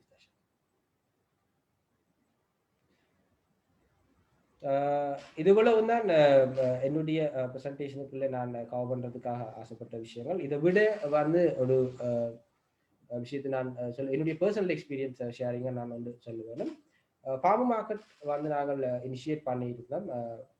இந்த ப்ரொஜெக்டுக்கு நான் வேலை செய்து கொண்டிருக்கிற ப்ரொஜெக்டுகளால் பல இடங்களில் இனிஷியேட் பண்ணியிருந்தோம். இந்த ஃபார்ம் மார்க்கெட் என்ற கன்செப்ட் வந்து நாங்கள் 2018 ஸ்டார்ட் பண்ணிக்குள்ள அவ்வளவு தூரம் அதுக்கு வரவேற்பு இருக்கையில் இந்த ப்ரொஜெக்ட் லொகேஷன்ஸில் 2019 வந்து நாங்கள் கிராஜுவலாக சப்ளை செயின் ஐடென்டிஃபை பண்ணி, வெண்டர்ஸ் ஐடென்டிஃபை பண்ணி, இந்த மாதிரியான ப்ராடக்ட்ஸ் வரும் குவான்டிட்டிஸ் ஐடென்டிஃபை பண்ணி கிராஜுவலான ஒரு ப்ரோசஸில் போய்கொண்டு இருக்கல 2020 இந்த இயர்ந்த ஃபர்ஸ்ட் குவார்ட்டரில் எங்களுக்கு வந்து இந்த பேண்டமிக்கு பிறகு இந்த ஃபார்ம் மார்க்கெட் கன்செப்டுக்கு கம்யூனிட்டியில இருந்து நிறைய கண்ட்ரிபியூஷன்ஸ் வர வழிக்கிட்டு ப்ரொஜெக்ட் சைடுன்ற கண்ட்ரிபியூஷன்ஸை வந்து கம்யூனிட்டி கண்ட்ரிபியூஷன்ஸ் இப்போ பீட் பண்ணி கொண்டு போகுது. அவையில் வந்து அதிக அளவு இதை ப்ரொமோட் பண்ணி கொண்டு போயிடலாம், இதை எடுத்துக்கொண்டு அடுத்த லெவல் நோக்கி போய்கொண்டு இருக்கிறோம். அது வந்து எதை காட்டுதுன்னு சொல்லிச்சுன்னா ஒரு சைக்ளிக் ரீஜெனரேட்டிவ் ஃபுட் சிஸ்டத்தின் ஒரு உதாரணம் தான் அது. அதுக்குள்ள 1-2 யூத் வந்து இப்போ என்கேஜ் ஆகி இருக்கணும். ட்ரெடிஷனலாக இருக்கிற ஃபார்ம் மார்க்கெட் என்ற கன்செப்டை அடுத்த லெவலுக்கு கொண்டு போகிறதுக்கு, அதாவது urban ஏரியாவில் இருக்கக்கூடிய ஆட்கள் தான் வந்து urban vulnerable குரூப் தான் வந்து மோஸ்ட் threatened குரூப். இந்த மாதிரியான ஒரு பேண்டமிக் கிடைக்கல அவையோட food security and food sovereignty தான் வந்து கொஸ்டனபிளான விஷயம். அதுதான் சேலஞ்ச் பண்ணப்படும். அப்போ அந்த குரூப்பை டார்கெட் பண்ணி இந்த யூத்ஸ் என்ன செய்யணும்னு சொல்லி சொன்னால் தே ஆர் டிசைனிங் பேக்கேஜஸ். ஒரு 100 rupeesக்கான டெலிவரி பேக்கேஜ் என்றால் இப்படி இருக்கும், 200 rupeesக்கு இப்படி இருக்கும், இத்தனை நாள் எடுக்கும், இந்த விஷயங்கள் இந்த மாதிரியான இன்கிரீடியன்ஸ் இதுக்குள்ள இருக்குமென்று ஒரு பேக்கேஜஸ் டிசைன் பண்ணி அந்த ஒரு யூத் குரூப் ஒரு 4 பேர் இருக்காங்க. அவையில் வந்து இப்போ சோஷியல் மீடியாக்களால் தே ஆர் ப்ரமோட்டிங். ட்ரெடிஷ்னலாக இருந்த ஃபார்ம் மார்க்கெட்டில் வந்து வெண்டர்ஸ் கொண்டு போய் வச்சா அங்கே வந்து பயர்ஸ் வந்து வேண்டிட்டு போகிற மாதிரியான ஒரு சிஸ்டம் தான் இருந்தது. இப்போ அது வந்து டோர் டெலிவரி எங்களுக்கு ஆல்ரெடி இருக்கிற பல விஷயங்கள் டோர் டெலிவரி அதெல்லாம் இருக்குது. அது ஒரு எஸ்டாப்ளிஷ்டான கம்பெனிஸ் செய்கிறது தான் நாங்கள் பார்த்துருப்போம் மோஸ்ட்லி. இப்போ வந்து தொழில் முனைவர்களாக வந்து இவர்கள் எல்லாம் வரையினோம். இப்போ ஒவ்வொருத்தரும் வந்து அந்த விஷயங்களை ஸ்டார்ட் பண்ணுறாங்க. அது வந்து இந்த பேண்டமிக்கு பிறகு வந்த ஒரு புதுவிதமான ஐடியாவாக, ஒரு புதுவிதமான ஒரு ஆப்பர்ச்சுனிட்டியாக நான் பார்க்குறேன். என்னுடைய சைடில் நான் நேரடியாக எக்ஸ்பீரியன்ஸ் பண்ண ஒரு விஷயமா இது இருக்குது. அப்போ எக்ஸிஸ்டிங்காக இருக்கக்கூடிய ஒரு சிஸ்டத்தில் தாங்கள் எங்கே போய் சேரலாம்ன்றது அந்த யூத் வந்து அந்த இளைஞர்கள் சரியாக அடையாளப்படுத்தி கொண்டு அந்த ஆப்பர்ச்சுனிட்டியை யூஸ் பண்ணி இப்போ அவையில் ஒரு சின்ன பிஸ்னஸ் ஸ்டார்ட் பண்ணி இருக்கிறேன். பிஸ்னஸ் ரெஜிஸ்ட்ரேஷன் இல்லை, ஒரு இதுவும் இல்லை, பட் தே ஆர் ரன்னிங். அது ஒரு எஸ்டாப்ளிஷான பிஸ்னஸை நோக்கி போகிறதுக்கான வேலையில் அவையில் செய்து கொண்டு இருக்கிறோம். ஹோப்ஃபுல்லி நெக்ஸ்ட் இயர் வந்து அவையில் வந்து ஒரு எஸ்டாப்ளிஷ்டான ஒரு கம்பெனியாக மாறுறதுக்கான வாய்ப்பு இருக்குது. நான் இப்போ இருக்கிற சுச்சுவேஷன் எங்களுக்கு தெரியும், இட் இஸ் ஸ்ப்ரெடிங். ஸோ அவைகளுக்கான டிமாண்ட் வந்து கூடும், அவையில் வந்து அது நோக்கி போகிறதுக்கான வாய்ப்புகள் கூடும். இந்த எக்ஸ்பீரியன்ஸ் வந்து ஒரு ஃப்ரூட்ஃபுல்லான எக்ஸ்பீரியன்ஸாக நான் பார்க்குறேன். அது உங்களோட ஷேர் பண்ணதில் மிக்க நன்றி. வேறு ஏதாவது கொஸ்டின்ஸ் இருந்தால் தென் we can go for the question and answers session. Tasha, thank you. நிச்சயமாக, உண்மையில் மிக்க நன்றி விமலதாஸ். ஏன் எங்களுக்கு இந்த மீளுருவாக்கம் தேவை இந்த உணவு முறையில் மற்றும் காலநிலை மாற்றத்திற்கு செல்வாக்கு செலுத்தும் உணவு முறைகள் பற்றிய விளக்கம் மற்றும் அதற்கான மாற்றம் எத்தகையது, இசைவாக்கத்தை நாம் எவ்வாறு கொண்டு செல்ல முடியும் என்பதை மிக தெளிவாக விளக்கியிருந்தார் மற்றும் அவருடைய செயற்திட்டங்களையும் எங்களோடு பகிர்ந்திருந்தார். உண்மையில் இரண்டு வள நபர்களுடைய கருத்துக்களானது மிகவும் முக்கியமாக இளைஞர்களிடத்தில் செல்லக்கூடிய ஒன்றாக காணப்படுகின்றது. உண்மையில் ஆக்கப்பூர்வமான கருத்துக்களை எங்களோடு பகிர்ந்து கொண்டார்கள். இது தொடர்பிலான வினாக்கள் உங்களிடம் இருப்பின் தயவு செய்து நீங்கள் இந்த கமெண்ட் பாக்ஸினூடாக நீங்க வந்து அதனை ஷேர் பண்ணிக்கொள்ள முடியும். அந்த வகையில் முதலாவது கொஸ்டின் எங்கள்கிட்ட கேட்கப்பட்டது என்னண்டா, இதை நான் ரெண்டு பேர்ட்ட வியூலையும் ஆராய விரும்புகிறேன். அந்த வகையில முதலாவதா நான் இந்த கொஸ்டினை டாக்டர் பிரபுட்ட கையளிக்கிறேன். அன்னளவாக 22 மில்லியன் மக்கள் வாழும் இந்த நாட்டுல 24.6% மக்களுக்கான உணவை அளிக்கக்கூடிய வகையில் உள்நாட்டு உணவு உற்பத்தி நடைபெறுகிறது. மனிதனுக்கான நிலைபேறான உணவு முறைமை ஒன்றை அறிமுகப்படுத்துவதன் மூலம் தற்சார்பு விவசாயத்தை உருவாக்கி தன்னிறைவடைய முடியுமா என்ற கொஸ்டின் கேட்டிருந்தார்கள். அதுக்கான விளக்கம் டாக்டர் பிரபு. நிச்சயமாக நாங்கள் தற்சார்பு தன்னிறைவு போன்ற விடயங்கள் இந்த கேள்வியில முக்கியத்துவப்படுத்தப்பட்டிருக்குது. 24.6% மக்களுக்குடைய உணவைத்தான் இந்த உள்நாட்டிலே உற்பத்தி செய்யப்படுகிறது என்பதை பற்றி சொல்லியிருந்தார்கள். இப்ப நான் இதில் ஒரு உதாரணத்தை எடுத்து பேசலாம் என்று நினைக்கிறேன். நாங்கள் நெல் உற்பத்தியில தன்னிறைவு என்றது இலங்கை நாட்டினுடைய ஒரு நீண்டகால கனவாக இருந்தது, நனவான ஒரு விடயம். அந்த தன்னிறைவை அடைகின்ற முயற்சியிலே பல்வேறு விதமான திட்டங்கள் செயற்பாடுகள் முன்னெடுக்கப்பட்டன. அதனூடாக அது ஒரு வெற்றிகரமான ஒரு முயற்சியாக முன்னெடுக்கப்பட்டது. அதன் மூலமாக விளைந்த நன்மைகள் ஏராளம். அதனை நாங்கள் குறைத்து மதிப்பிட்டு விட முடியாது. ஆனால் அதே நேரத்தில் அதனூடாக சூழலியல் சார்ந்த ஒரு என்வாரன்மெண்டல் டொமைன்ல இருந்து பார்க்கிற போது சூழலியல் சார்ந்த சில சிக்கல்களும் ஏற்பட்டிருக்கின்றன. இப்போ உதாரணமாக அதிக நைட்ரஜன் ஃபெர்டிலைசர்ஸ் உடைய அதிக பயன்பாடு இங்கு கொண்டு வரப்பட்டிருக்கிறது. முன்னர் இருந்த, அதாவது 2-3 தலைமுறைகளுக்கு முன்னர் இருந்ததை விட மிக அதிக அளவிலான பயன்பாடு கொண்டு வரப்பட்டிருக்கிறது. ஆனால் அதில் ஒரு பாசிட்டிவான மாற்றம் சென்ற வருடத்திலே உலக அளவிலே 2030 ஆண்டிலே நைட்ரஜனுடைய பயன்பாட்டின் அளவை அரைவாசியாக குறைக்கின்ற அந்த விடயம் இலங்கையிலே இருந்துதான் ஐக்கிய நாடுகள் அமையத்தால ஒரு உறுதிமொழியாக ஏற்கப்பட்டிருக்கிறது. ஆனால் அது நடைமுறைப்படுத்தப்பட்டால் நல்ல விடயம். அப்ப தன்னிறைவு என்ற அந்த முயற்சியில தான் இந்த உரங்கள் இந்த பயன்பாடு மிக அதிகமாக இருக்கிறது. அதனை விட நாங்கள் பீடை நாசினிகள், இது நாங்கள் தன்னிறைவை நோக்கிய முயற்சியில நாங்கள் கூட ஒரு இன்டென்சிவான ஃபார்மிங் மெத்தடாலஜிக்குள்ள போகிறீங்கள பீடை நாசினிகளுடைய பயன்பாடு மிக அதிகரித்திருக்கிறது. அதே நேரத்தில் 300க்கும் மேற்பட்ட நெல்லினங்கள் காலனித்துவ ஆட்சி காலத்தில் இருந்ததாக சொல்லப்படுகிறது. அது அவை ஒரு சிலவாக குறுகியிருக்கிறது. இன்றைக்கு விரல் விட்டு எண்ணக்கூடிய அளவு நெல்லினங்கள் தான் எங்களுடைய விவசாயிகளிடம் இருக்கின்றன. அப்ப நல்ல மாற்றங்கள் பல இருப்பினும் இது போன்ற பாதிப்பான மாற்றங்களும் அந்த தன்னிறைவுக்கு போகிற அந்த பாதையிலே வந்திருக்கிறது. அப்ப நான் அதுல குறிப்பிட்டு சொல்ல விடுகிற விடயம் என்னன்னு சொன்னால், தன்னிறைவு என்றது ஒரு ப்ரொடக்ஷன் ஆஸ்பெக்ட் சார்ந்ததாக, ஒரு உற்பத்தியை மட்டும் மையப்படுத்தினதாக இருக்கக்கூடாது. இது சஸ்டைனபிலிட்டி என்று சொல்கிற போது என்வாரன்மெண்டல், எக்கனாமிக் அண்ட் சோஷியல் டொமைன்ல இருந்து ஒரு முழுமையான நிலைபேறான தன்மையை நோக்கியதாக அமைய வேண்டும். ரெண்டாவது, எங்களோட ஃபோக்கஸ் ஒரு மருத்துவ ரீதியிலே நான் சொல்ல வேண்டும் என்று சொன்னால், எங்களுடைய ஃபோக்கஸ் மோர் ஆன் கலோரிஸாக இருக்கிறது. அதிக கிரெயினை நாங்கள் குறைந்த விலையிலே உற்பத்தி செய்கிறோம். கலோரிஸ் பெருமானம் அதிகரித்து கொண்டு வருகிறது. அது இன்னும் அதிகரித்து கொண்டு போனால் ஒபிசிட்டியை நோக்கியோ ஓவர் வெயிட்டை நோக்கி தான் ஒரு தனி மனிதன் சார்ந்து போகும். அப்ப எங்களோட ஃபோக்கஸ் அந்த கலோரிஸ்ல இல்லாமல் எங்களுடைய ஃபோக்கஸ் நியூட்ரிஷன் ஆஸ்பெக்ட்ஸ்ல கொண்டு வரப்பட வேண்டும் என்பது இன்னொரு விடயமாக இருக்கு. அதாவது நான் ஏற்கனவே சொன்ன மாதிரி டைவர்ஸ் பண்றது, பரவலாக்குறது. நாங்கள் 1-2 விடயங்கள்ல இருக்கிற அந்த ஃபோக்கஸை குறைத்து ஒரு பெரிய டைவர்ஸ், அதாவது இந்த கிரெயின் உற்பத்தியை பொறுத்தவரையில சிறுதானியங்களோட மீள் அறிமுகம் நியூட்ரிஷன் ஆஸ்பெக்டை மேம்படுத்துறதுக்கு ஒரு உதாரணமாக பார்க்கலாம்.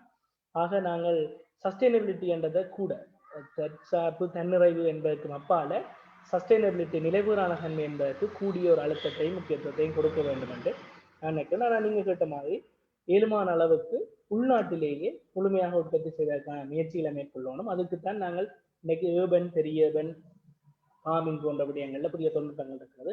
அதுகளை அடாப்ட் பண்ணினாலும் அதுக்கான சாத்தியப்பாடை நோக்கி நாங்கள் நகர முடியும். நன்றி. மிகவும் நன்றி. விமலதாஸ், உங்களுடைய கருத்து ஏதாவது இருக்கின்றதா இது சந்தர்ப்பத்தினால கேள்விக்கு? அடைய முடியுமான்னு கேட்டா முடியும் என்றுதான் பதில். இயலாது அப்படின்னு ஆப்வியஸ்லி இதுல கன்சிடர் பண்ண வேண்டிய விஷயங்கள்ல டாக்டர் பிரபு வடிவா சொல்லியிருக்கேன். உணவு தன்னிறைவு என்றதுல எங்களுக்கு ஒரு பெரிய கன்ஃபியூஷன் இருக்கு, ஒரு மாயை இருக்குது. அதாவது நாங்கள் பாஸ்மதி ரைஸும் சாப்பிட்றோம், பச்சரிசியும் சாப்பிட்றோம். அப்ப பாஸ்மதியை எங்களுக்கு 22 மில்லியனுக்கும் ப்ரொடியூஸ் பண்ணணுமான்னு கேட்டா obviously that cannot be done. பச்சரிசியை ப்ரொடியூஸ் பண்ணணுமான்னு கேட்டா yes, of course there are challenges, but we can do. அதுதான் இதுல இருக்கிற விஷயம். ஆப்பிளை இங்க ப்ரொடியூஸ் பண்ண இயலாது, ஆரஞ்சு இங்க ப்ரொடியூஸ் பண்ண இயலாது. இப்போ உள்நாட்டில் இருக்கக்கூடிய விஷயங்களை ப்ரொமோட் பண்ண இயலுமான்னு கேட்டால் எஸ் அப்கோர்ஸ். இன்னொரு முக்கியமான விஷயம், இப்ப எங்கள்கிட்ட இருக்கிற உணவு பழக்க வழக்கம் இலங்கைக்கானதே இல்லை என்றதை நாங்கள் ஏற்றுக்கொள்ள வேண்டும். நாங்கள் எங்களுக்கு முதல்ல இருந்த ஒரு 4-5 தலைமுறைக்கு முதல்ல இருந்த ஆக்கள் உட்கொண்ட அல்லது அவர்களுடைய வழக்கமா இருந்த உணவு முறை எதுவுமே இல்லை இப்ப எங்கள்கிட்ட இருக்கிறது. அப்படி இருக்கிற சந்தர்ப்பத்துல இப்ப நாங்கள் உட்கொண்ட உணவுகளை வந்து அல்லது அது சம்பந்தமான ஒரு தன்னிறைவை இலங்கை அடையுமா என்று கேட்டா சேலஞ்ச். இலங்கையில் உற்பத்தி செய்யக்கூடிய வகையில் இருக்கக்கூடிய தானியங்களையோ அல்லது மரக்கரைகளையோ இலங்கையில் உற்பத்தி செய்யறதுக்காக இருக்கக்கூடிய பல வகைகள் 63 வகையான பழங்கள் இலங்கையில் உற்பத்தி செய்யறதுக்கான வாய்ப்புகள் இருக்குது. 63 வகையான பழங்கள் இலங்கையில் உற்பத்தி செய்யறோம். அதை எக்ஸ்பேண்ட் பண்றதோ அல்லது அதை எக்ஸ்போர்ட் லெவலுக்கு கொண்டு போறதோ அல்லது எங்களோட இம்போர்டேஷனை குறைக்கிறதுக்கான அளவுக்கு கொண்டு போறதுக்கான முயற்சிகள் வந்து இலங்கையில என்னை பொறுத்த வரைக்கும் குறைவா தான் இருக்குது. தேர் ஆர் 1 or 2 ஒவ்வொரு மாகாணங்களையும் இருக்கக்கூடிய விவசாய திணைக்களங்கள், வேறு ஆர்கனைசேஷன்ஸ், இன்ஸ்டிடியூட்ஸ், டிபார்ட்மெண்ட்ஸ் எல்லாரும் வந்து ஒவ்வொரு இடத்துல அங்கங்க கிளஸ்டர்ஸா ட்ரை பண்ணி கொண்டுட்டாங்க. அதை வந்து இன்டிகிரேட் பண்ணி கொண்டு போறதுக்கான ஒரு வேலை திட்டம், ஒரு தேசிய ரீதியான வேலை திட்டம் முன்னெடுக்கப்பட வேணும். அப்படி ஒன்று நடக்குமா இருந்தால் டொமஸ்டிக் ஃபுட் ப்ரொடக்ஷன்ல ஸ்ரீலங்கா வந்து சஸ்டெயின் பண்றது வந்து it's not a question. It takes time, it's not a question. மிக்க நன்றி. இன்னொரு கொஸ்டின் நான் உங்கள்கிட்டயே கேட்க விரும்புறேன். என்னன்னு, நீங்க இந்த விவசாயம் சார்ந்த செயற்திட்டங்களில் இப்போது செயற்பட்டு இருக்கிறதால அந்த கொஸ்டின் என்னன்னா பெரிய கொஸ்டின் தான். இலங்கைக்கான தேசிய விவசாய கொள்கைகள் உள்ள போதும் அதில் இன்னமும் பண்டைய விவசாய உற்பத்தி முறைகளை சிறு சிறு மாற்றங்களுடன் கடைபிடிக்கின்றனர். உலக நாடுகளின் கவனத்திற்கு பின்னர் தீவிர விவசாயத்தை எதிர்க்கும் அந்த கொள்கைகள் நவீன முறை விவசாயம் சார்பான எந்த ஒரு கருத்துக்களையும் கொண்டு இருக்கவில்லை. இது வந்து 2009ஆம் ஆண்டிற்கான விவசாய கொள்கைகள் சட்டவரைவில் குறிப்பிடப்பட்டதுன்னு சொல்லப்பட்டிருக்கு. அதில் நவீனமான தொழில்நுட்பங்களை பயன்படுத்துவது பற்றியோ அல்லது புதிய முறைகளில் புதிய முறையில் விவசாய உற்பத்தியினை மேற்கொள்வது பற்றியோ எந்த விதமான தாக்கமும் செலுத்தும் வகையிலான பிரிவுகளும் உள்ளடக்கப்படவில்லை. நவீனமான தொழில்நுட்பத்தை பயன்படுத்துவது மற்றும் புதிய விவசாய முறைகளை உள்ளடக்கிய தேசிய செயல் திட்டத்தை உருவாக்குவதில் ஏதேனும் சிக்கல்கள் உள்ளதா? இதனை கொண்டு நடத்த முடியுமா என்ற கேள்வி. மிஸ்டர் அமலதாஸ், உங்களுடைய பதில். இது உண்மையிலே ஒரு சென்சிட்டிவான கொஸ்டின் டு ஆன்சர். என்றால் இது வந்து கொஸ்டின் பண்றது யார் என்றால் கவர்மெண்ட்டையும் இருக்கக்கூடிய ஆர்கனைசேஷன்ஸ் அண்ட் டிபார்ட்மெண்ட்ஸை வந்து கொஸ்டின் பண்ண ஒரு விஷயம். பட் என்னை பொறுத்த வரைக்கும் நல்ல கேள்வி. நாங்களே கேட்டுக்கொள்ள வேண்டிய கேள்வி. எங்களை சுற்றி இருக்கிற எல்லாத்தையும் ஒப்சர்வ் பண்ணி இதுக்கான ஒரு ஆன்சரை சொல்றதா இருந்தால் உண்மையில 2019 வந்து அந்த வரைவுல வந்து அந்த விஷயங்கள் உள்ளடக்கப்படாமைக்கான ஏராளமான காரணங்கள் இருக்குது. அப்ப இருந்த அரசாங்கத்தினுடைய கொள்கை, அப்ப இருந்த விவசாய அமைச்சர்களுடைய கொள்கை, அப்ப இருந்த அரசாங்கம் நாட்டுக்கு கொண்டு வந்த ஒரு விவசாய கொள்கை, இதுகளை பேஸ் பண்ணித்தான் அந்த சட்ட வரைவு இயற்றப்பட்டது. ஆனால் 2019 விவசாய திணைக்களமும் விவசாய அமைச்சும் சேர்ந்து ஒரு விஷயத்தை இனிஷியேட் பண்ணியிருந்தாங்க. அதாவது கிளைமேட் ஸ்மார்ட் அக்ரிகல்ச்சருக்கான ஒரு கைட்லைன் செய்யறதுக்கு வந்து அவையில் ஸ்டார்ட் பண்ணியிருந்தீங்கன்னா அந்த கைட்லைன் வந்து நான் நினைக்கிறேன் டிராஃப்ட் பண்ணிட்டாங்க, இன்னும் ரிலீஸ் பண்ண இல்லை. பட் அதுல மிக தெளிவா மிக அழகா 1 by 1 வந்து கிட்டத்தட்ட நினைக்கிறேன் 16 விதமான விஷயங்கள் வந்து அதுல இன்க்ளூட் பண்ணப்பட்டிருக்கு. அதுக்குள்ள சொல்லி இருக்குது நவீன உபகரணங்கள் அல்லது நவீன தொழில்நுட்பங்களை வந்து இலங்கைக்குள்ள கொண்டு வர்றதுக்கு அல்லது இலங்கையில அதை நடைமுறைப்படுத்துறதுக்கு இருக்கக்கூடிய வாய்ப்புகளை தெளிவா விளங்கப்படுத்தி அதுல ப்ரூவன் டெக்னாலஜிஸ் தான் இலங்கைக்குள்ள கொண்டு வர வேணும் என்றது ஒன்று. ரெண்டாவது, அது அடாப்ட் பண்ணிக்குள்ள வரக்கூடிய சிக்கல்களை தவிர்க்கிறதுக்கு அல்லது வரக்கூடிய சிக்கல்களை இழிவளவாக்குறதுக்கு நாங்கள் மேற்கொள்ளக்கூடிய நடவடிக்கைகள் எந்த மாதிரியா இருக்க வேணும் என்றதை அதுல லிஸ்ட் டவுன் பண்ணிட்டால் அந்த விஷயங்கள் எல்லாமே அதுல வடிவா சொல்லப்பட்டு இருக்குது. இலங்கையை பொறுத்த வரைக்கும் உண்மையிலே வெளியில இருந்து பார்த்தா ஸ்ரீலங்கால வந்து நியூ டெக்னிக்ஸ் அண்ட் டெக்னாலஜிஸ் வந்து இன்ட்ரடியூஸ் பண்றது ஸ்ரீலங்கால தான் ஃபாஸ்ட். புதுசா உலகத்துல புதுசா ஏதாவது ஒரு தொழில்நுட்ப ரீதியான ஒரு விஷயம் இலங்கையில உலகத்துல வருமா இருந்தால் அது ஃபீசிபிளா அண்ட் அடாப்டபிளா இருக்கும்போது இமீடியட்டா வந்து ட்ரை அவுட் பண்ணி பார்க்குற கண்ட்ரீஸ்ல ஒன்று வந்து ஸ்ரீலங்கா. மைக்ரோ இரிகேஷன் சிஸ்டம்ஸ் வந்து ஸ்ரீலங்காவில் வந்து இஸ்ரேலில் இன்ட்ரடியூஸ் பண்ண அதே டைம் பரவலாகவே இங்கேயும் இன்ட்ரடியூஸ் பண்ணி பார்க்குறாங்க. அதில் இருக்கிற ப்ராஸ் அண்ட் கான்ஸை வந்து இங்கேயும் வந்து எல்லா விதமான காலநிலைகளையும் எல்லா விதமான தரைத்தோட்ட அமைப்புகளையும் வந்து ட்ரை பண்ணி பார்க்குறாங்க. அது சம்பந்தமான ஏராளமான ஆராய்ச்சிகளும் முடிவுகளும் ரெக்கமெண்டேஷன்ஸும் கூட இருக்குது. அப்படி ஒவ்வொரு விஷயத்தையும் வந்து இலங்கையை பொறுத்த வரைக்கும் பாரம்பரியமான விவசாய முறைகளைத்தான் இலங்கை இன்னும் பின்பற்றுதா என்று கேட்டால் எஸ். ஆனால் புதிய நவீன தொழில்நுட்பங்களை அடாப்ட் பண்றதுக்கான முயற்சிகளை இலங்கை எடுக்குதான்னு கேட்டா ஆப்வியஸ்லி எஸ். இது ரெண்டுக்கும் இடையில இருக்கிற கேப் என்னென்றால் ஃபார்மிங் கம்யூனிட்டி வந்து பாரம்பரியமான விவசாய முறைகளுக்குள்ள சிக்கிட்டாங்க, அதுக்குள்ளதான் இருக்கிறாங்க. அப்ப கிராஜுவலா தான் அவையில வந்து நாங்கள் வெளியில கொண்டு வர வேண்டி இருக்குது. புது விஷயங்களை இன்ட்ரடியூஸ் பண்ணிக்கல இருக்கிற பெரிய சேலஞ்ச் வந்து அதனுடைய சஸ்டைனபிலிட்டி தான் குவெஸ்டன். அந்த புது விஷயங்களை இன்ட்ரடியூஸ் பண்ணிக்கல கிராஜுவலா அதை கொண்டு போய் ஃபார்மர் கம்யூனிட்டியில சேர்த்து அதனுடைய சஸ்டைனபிலிட்டியை மெயின்டைன் பண்றதுக்கான மெஷர்ஸ் நாங்கள் எடுக்குமா இருந்தால், இலங்கை எடுக்குமா இருந்தால் அஃப்கோர்ஸ் எஸ், இது வந்து ஒரு பெரிய பிரச்சனையா இருக்க போறது இல்லை in future. But Ed there are measures.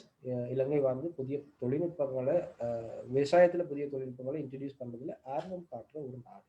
எல்லா இடத்துலையும் பரவலா வராது, அந்தந்த ஒவ்வொரு இடங்கள்ல ஆராய்ச்சி நிலையங்கள்ல வந்து அதுக்குள்ளால பிறகு அவங்களோட க்ளோஸா வேலை செய்யற ஃபார்மர்ஸ்ட வந்து அதுக்கு பிறகு ஒரு குறிப்பிட்ட ஒரு ஜியோகிராபிக்கல் ரீஜன்ல அது வந்து அதுக்கு பிறகுதான் கொஞ்சம் கொஞ்சமா எக்ஸ்பேண்ட் ஆகி வரும். அப்படித்தான் மோஸ்ட்லி வந்து ஸ்ரீலங்கால இந்த விஷயங்கள் அரசாங்கத்தால நடைமுறைப்படுத்தப்படுற விஷயங்கள் வர்றது. தனியார் நிறுவனங்களாலேயோ அல்லது வேறு வேறு அமைப்புகளாலேயோ கொண்டு வரப்படுறது வந்து நேரடியாகவே வந்து விவசாயிகளோட அந்த தொழில்நுட்பங்கள் நடைமுறைப்படுத்தப்படுறது வழக்கமாக இருந்து கொண்டிருக்கிறாங்க. ப்ரோட் எக்ஸ்பெக்ட்ல அது வழியில தெரிவதில்லை. But Ed there are. மிகவும் நன்றி. வழி நடத்துதலுக்கான ஒரு பதிலாக இது நிச்சயமாக அமைந்தது. டாக்டர் பிரபு, நீங்க ஏதாவது இது தொடர்பில் பகிர்ந்து கொள்ள விரும்புகிறீர்களா? நிச்சயமாக விமலதாஸ் அவர்கள் தெரிவித்த கருத்துக்கள் மிக முக்கியமானவை. அதற்கு மேலதிகமாக ஒரு சில விடயங்களை நான் இதில் ஆட் பண்ணலாம். என்னுடைய கோணத்திலிருந்து பார்வையிலிருந்து நான் அதை ஆட் பண்ணலாம் நினைக்கிறேன். நிச்சயமாக இந்த நவீனமயப்படுத்தல், நவீனங்களை கொண்டு வருவது ஒரு அவசியமான தேவையானது. நாங்கள் அதனை மறுதளிக்க வேண்டியதில்லை. ஏனென்று சொன்னால் நாங்கள் அனைவருமே இந்த நவீனமயப்படுத்தல் மாடர்னிட்டியினுடைய நன்மைகளை அனுபவித்துக் கொண்டிருப்பவர்கள் தான். ஆனால் அவற்றை நாங்கள் கொண்டு வருகிற போது ஒரு கவனம், கோஷியஸ் தேவை. அல்லது விமலா சொன்னது போல அது முழுமையாக நமது நாட்டுக்கு ஒத்திசைவானதா என்பது தொடர்பான ஒரு ஆய்வு, அது ஒரு கோஷியஸாகத்தான் அணுகப்பட வேண்டும் என்பதை நான் முக்கியமாக குறிப்பிட விரும்புகிறேன். ஒரு புதிய தொழில்நுட்பமோ புதிய ஒரு விடயமோ வந்துவிட்டது என்பதற்காக அதனை உடனடியாக அப்படியே எடுத்துவிட வேண்டியதில்லை. நாங்கள் அதில் அந்த அணுகுமுறை மிக சரியாக வடிவமைக்கப்பட வேண்டும். ஏனென்று சொன்னால் சரியாக திட்டமிடப்படவில்லை ஆனால் அது எங்களுக்கு இன்னும் நன்மைக்கு பதிலாக எங்களுக்கு கூடிய தாக்கத்தை அல்லது ஒரு பாதிப்பை உருவாக்குவதாக அமைந்து விடலாம். இன்னொரு விடயத்தை நான் அதற்கு பரவலாக சொல்ல வருகிறேன். இந்த ஒரு புறம் தொழில்நுட்பங்கள், பல்வேறு நவீன விடயங்கள் வந்து கொண்டிருக்கிற அதே நேரத்தில் இன்றைக்கு ஸ்மார்ட் அக்ரிகல்ச்சர், தகவல் தொழில்நுட்பத்துடைய செல்வாக்கு எல்லாம் வந்து கொண்டிருக்கிறது. அதே நேரத்திலே எங்களுடைய இலங்கையினுடைய ஃபார்மிங் சிஸ்டத்தை நாங்கள் பார்த்தோம் என்று சொன்னால் அது ஒரு நீண்ட வரலாற்றை உடையது. உலகளவிலே குளங்கள், கால்வாய்கள் தொடர்பான எங்களுடைய பாரம்பரிய அறிவு இன்றைக்கும் விதந்து போற்றப்படுகின்ற ஒன்றாக இருக்கிறது. இந்த ஒரு சிறிய தீவிலே இவ்வளவு உயிர் பல்வகமையா, இவ்வளவு விவசாயம் சார்ந்த இவ்வளவு முயற்சிகள், கட்டுமானங்கள் எங்களுடைய அரசர்கள் காலத்திலேயே மேற்கொள்ளப்பட்டிருக்கிறதா என்று சொல்லி இன்றைக்கு எல்லாரும் பேசுகிறார்கள். பாரம்பரிய அறிவானது காலநிலை மாற்றத்தினுடைய ஒரு தீர்வாக அமையக்கூடும், அதாவது இண்டிஜினஸ் நாலேஜ் அமையக்கூடும் என்பது இன்றைக்கு ஒரு உலகளவில் பேசப்படுகிற விடயம். இண்டிஜினஸ் கம்யூனிட்டிஸ் வந்து சில இடங்களிலே சொல்வதை நீங்கள் கேட்டிருப்பீர்கள், we are the solutions for climate change என்று சொல்லி. ஏனென்று சொன்னால் அந்த மாற்றத்தை அவர்கள் நேரடியாக அணுகி கண்கூடாக பார்த்து வருகிறவர்கள் என்ற ரீதியிலே அந்த விடயங்கள் சொல்யூஷனாக இருக்கலாம் என்று பேசப்படுகிறது. அப்ப ஒரு பக்கத்திலே அந்த மாடர்னிட்டியை நாங்கள் எப்படி கோஷியஸாக எங்களுடைய விடயங்களை அறிமுகப்படுத்து என்பதை கவனம் செலுத்துகின்ற அதே நேரத்திலே மற்ற பக்கத்திலே எங்களுடைய இண்டிஜினஸ் நாலேஜை நாங்கள் எப்படி எங்களுடைய ஃபார்மிங் சிஸ்டத்திலே இன்னும் பெட்டராக இன்கோரேட் பண்ணி தவறவிடப்பட்ட பல விடயங்கள் இருக்கின்றன என்றுதான் நான் இன்னும் கருதுகிறேன். நான் மேல் விவசாயிகளுடன் பல்வேறு இவர்களுடன் வேலை செய்கிற போது அவர்களிடம் இருக்கிற அந்த பாரம்பரிய அறிவை நாங்கள் ஒரு ஒரு ஏதோ ஒரு விதத்திலே டாக்குமெண்ட் பண்ணி அதனை பரவலாக்குவதற்கான வேலைகளையும் பரவலாக செய்ய வேண்டும் என்பது என்னுடைய அபிப்பிராயமாக இருக்கிறது. மிக்க நன்றி. நிச்சயமாக நாங்கள் ஒரு திட்டத்தை கொண்டு வரும்போது அதை நிலைத்திரு ரீதியில் நாங்கள் நிச்சயமாக அதனை பார்க்க வேண்டும். மற்றது வந்து ஃபேஸ்புக் வழியாக வந்து ஒரு கேள்வி கேட்கப்பட்டிருந்துச்சு. அதாவது வந்து COVID-19 தொற்றானது இன்று பொருளாதார மந்த நிலை மற்றும் உலகளாவிய உணவு முறையில் பெரும் இடையூறுகளினை வழிவகுத்துள்ளது என்றே கூற முடியும். இது விவசாய அமைப்பின் தற்போதைய சவால்களை வெளிப்படுத்தியுள்ளது. அத்துடன் சமூகங்களின் அசாதாரண பின்னடைவையும் வெளிப்படுத்தியுள்ளது. எனவே அபிவிருத்தி அடைந்து வரும் இலங்கை போன்ற நாடுகளில் உணவு நெருக்கடியை தடுப்பதற்கு ஒருங்கிணைந்த மற்றும் அவசர நடவடிக்கைகள் என்னவாக இருக்கின்றன? நான் இந்த கேள்வியை ஃபர்ஸ்டா விமலதாஸ் அவர்கள்ட்ட கேட்க விரும்புகிறேன். நல்ல கேள்வி. ஒரு பேண்டமிக், ஒரு கிரைசிஸ் வரைக்குள்ள ஒரு நாடு எப்படி அதை எதிர்கொள்றதுக்கு பாலிசிஸ் மேக் பண்ணது என்றது சம்பந்தமா பார்க்கும்போது அது பல விதத்துல நாங்கள் அது ஹோல் கண்ட்ரின்னு பார்க்கல அது வந்து பலவிதமான நடவடிக்கைகளை ஏற்படுத்தும். அதுல ஒன்று வந்து உணவு ரீதியாக அல்லது உணவுக்கு ஏற்படக்கூடிய பாதிப்புகளை குறைக்கிறதுக்கு அல்லது அது வந்து சஸ்டெயின் பண்ணி கொள்றதுக்கு என்ன செய்யுது என்ற ஒரு கொஸ்டின் இருக்குது. இது நான் ஒரு பர்சனல் எக்ஸ்பீரியன்ஸ் என்னுடைய ஒன்று நான் ஷேர் பண்ண விரும்புகிறேன். 2020 சிறுபோக்கம் யாழ சீசன் செய்யும்போது நான் வேலை செய்து கொண்டு இருக்கக்கூடிய திருவண்ணாமலை மாவட்டத்தில் இந்த யாழ சீசன் செய்யறதுக்கு எங்களுக்கு எங்கள் ப்ரொஜெக்ட் சைடால வந்து என்ன வேணுமென்றால் எங்களுக்கு அக்ரோமேட் அட்வைசரின்னு சொல்லி ஒன்று வருது. அதாவது அக்ரிகல்ச்சர் பேஸ் பண்ணி சீசனல் ஃபோர்காஸ்ட் வரும். இந்த சீசன் இந்த சிறுபோகம் எப்படி இருக்க போகுது என்றது 3 மாசத்துக்கு எப்படி எங்களோட காலநிலை இருக்க போகுது என்றது சம்பந்தமான ஒரு ஃபோர்காஸ்ட் வரும். அது வந்து natural resource management centre and department of agriculture, meteorology department இவங்க 3 பேரும் சேர்ந்து அந்த ஃபோர்காஸ்ட்டை பேஸ் பண்ணிக்கொண்டு ஒரு ஃபோர்காஸ்ட் எங்களுக்கு தெரிவிடும். அக்ரோமெட் அட்வைசரின்னு சொல்லி நாங்கள் சொல்றது அந்த அட்வைசரி தெரிவிடும். அப்போ இந்த முறை இந்த கோவிட் வர்றதுக்கு கோவிட் வந்த 2 கிழமையில எங்களுக்கு வந்து அந்த அட்வைசரி வந்தது. அட்வைசரியில் என்ன சொல்லியிருந்தேன்னு சொல்லி சொன்னால் நெல் செய்கிற குளங்கள்ல நாங்கள் இந்த முறை சிறுதானிய பயிர்களை ஊக்குவிக்க வேண்டிய தேவை இருக்குது. என்றால் மழை வீழ்ச்சி வந்து குறைவு, அதுவும் குறுகிய காலத்துக்கான பயிர்கள். மற்றது நெல்லுக்கு போறதை விட குறைவா தண்ணி போகக்கூடிய பயிர்கள் ஏராளமாக இருக்குது. நாங்கள் அந்த பயிர்களை வந்து ஃபார்மர்ஸ்ல கொண்டு போய் சேர்க்க வேண்டிய தேவை இருக்குது. அதை ப்ரொமோட் பண்ணுவோம் இந்த முறைன்னு சொல்லியிருக்கோம். நாங்கள் திருவண்ணாமலை மாவட்டத்தில் அது செய்ய வழி கிடைக்குள்ள பெருசா எங்களுக்கு ஃபார்மர்ஸ்கிட்ட இருந்து பெருசா வந்து வந்திருக்கேன் சப்போர்ட். பட் முதல்ல என்கேஜ் ஆன கிட்டத்தட்ட 800 ஃபார்மர்ஸோட நாங்கள் ஒரு 912 ஏக்கர்ல 5 விதமான சிறுதானிய பயிர்களை செய்த முதல் முறையில திருவண்ணாமலை மாவட்டத்தில் குளங்களுக்கு கீழே இந்த நெற்பயிர் வந்து பெரிய அளவுல செய்யப்படுது. சின்ன சின்ன அளவுல செய்திருக்காங்க. இதுதான் பெரிய அளவுல முதல் செய்யப்பட்டது. பட் அது செய்யும் போது ஏராளமான சேலஞ்சஸ் எங்களுக்கு இருந்தது. ஃபர்ஸ்ட் டைம் ஃபார்மர்ஸ் இதை ட்ரை பண்ணினோம். அவை சிறுதானியம் செய்யாத ஆட்கள் இல்லை. பட் குளத்து தரையில வந்து அவை செய்த முதல் முறை என்றதால ஏராளமான சேலஞ்சஸ் இருந்தது. அந்த டைம் பீரியட்ல தான் அன்எக்ஸ்பெக்டடா ஈவன் தோ ஃபோர்காஸ்ட் சொல்லியிருந்தாலும் கூட அன்எக்ஸ்பெக்டடா எங்களுக்கு அம்புன் சைக்ளோன் வந்தது. அம்புன் சைக்ளோன் வந்து ஹிட் பண்ணிக்குள்ள குளத்து தரையில வந்து இதுகளை போட்டிருந்ததால இது எல்லாமே வந்து வாட்டர் சென்சிட்டிவான கிராப்ஸ். வாட்டர் லாக் பண்ணிச்சிருந்தா 24 hours வாட்டர் லாக் பண்ணிச்சிருந்தால் எல்லாமே அழுகுபடிக்கிட்டு. அப்போ அந்த சேலஞ்ச் வந்து எங்களுக்கு இமீடியட்டா வந்து அந்த டைம் பீரியட்ல நாங்கள் வந்து department of agriculture, agriculture department, DS office எல்லாரும் சேர்ந்து இதை இம்ப்ளிமெண்ட் பண்ணதால எல்லாருமே சேர்ந்து என்ன செய்து பண்ணா போய் விசிட் பண்ணோம். டெக்னிக்ஸையும் டெக்னாலஜிஸையும் வந்து ஃபார்மர்ஸுக்கு இமீடியட்டா டிசைன் பண்ணோம். இது எல்லாத்தையும் கவுண்டர் பண்ணி முடிஞ்சு ஒரு அவுட்புட் வர்ற டைம் பீரியட்ல நாங்கள் யோசிச்சிருந்தது இந்த ஃபார்மர்ஸுக்கு இந்த 200 ஃபார்மர்ஸுக்கு வந்து ப்ரொஜெக்டுகளால கிட்டத்தட்ட 4.2 மில்லியன் ரூபீஸுக்கு நாங்கள் சீட்ஸ் பர்ச்சேஸ் பண்ணி கொடுத்துருந்தோம். 5 different types of seeds. Target பண்ணியிருந்தது வந்து 42 மில்லியன் எங்களுக்கு பிஸ்னஸ் நடக்குமா இருந்தால் இட்ஸ் சக்ஸஸ்ஃபுல் ப்ரொஜெக்ட் என்று தான் நாங்கள் டார்கெட் பண்ணியிருந்தோம்.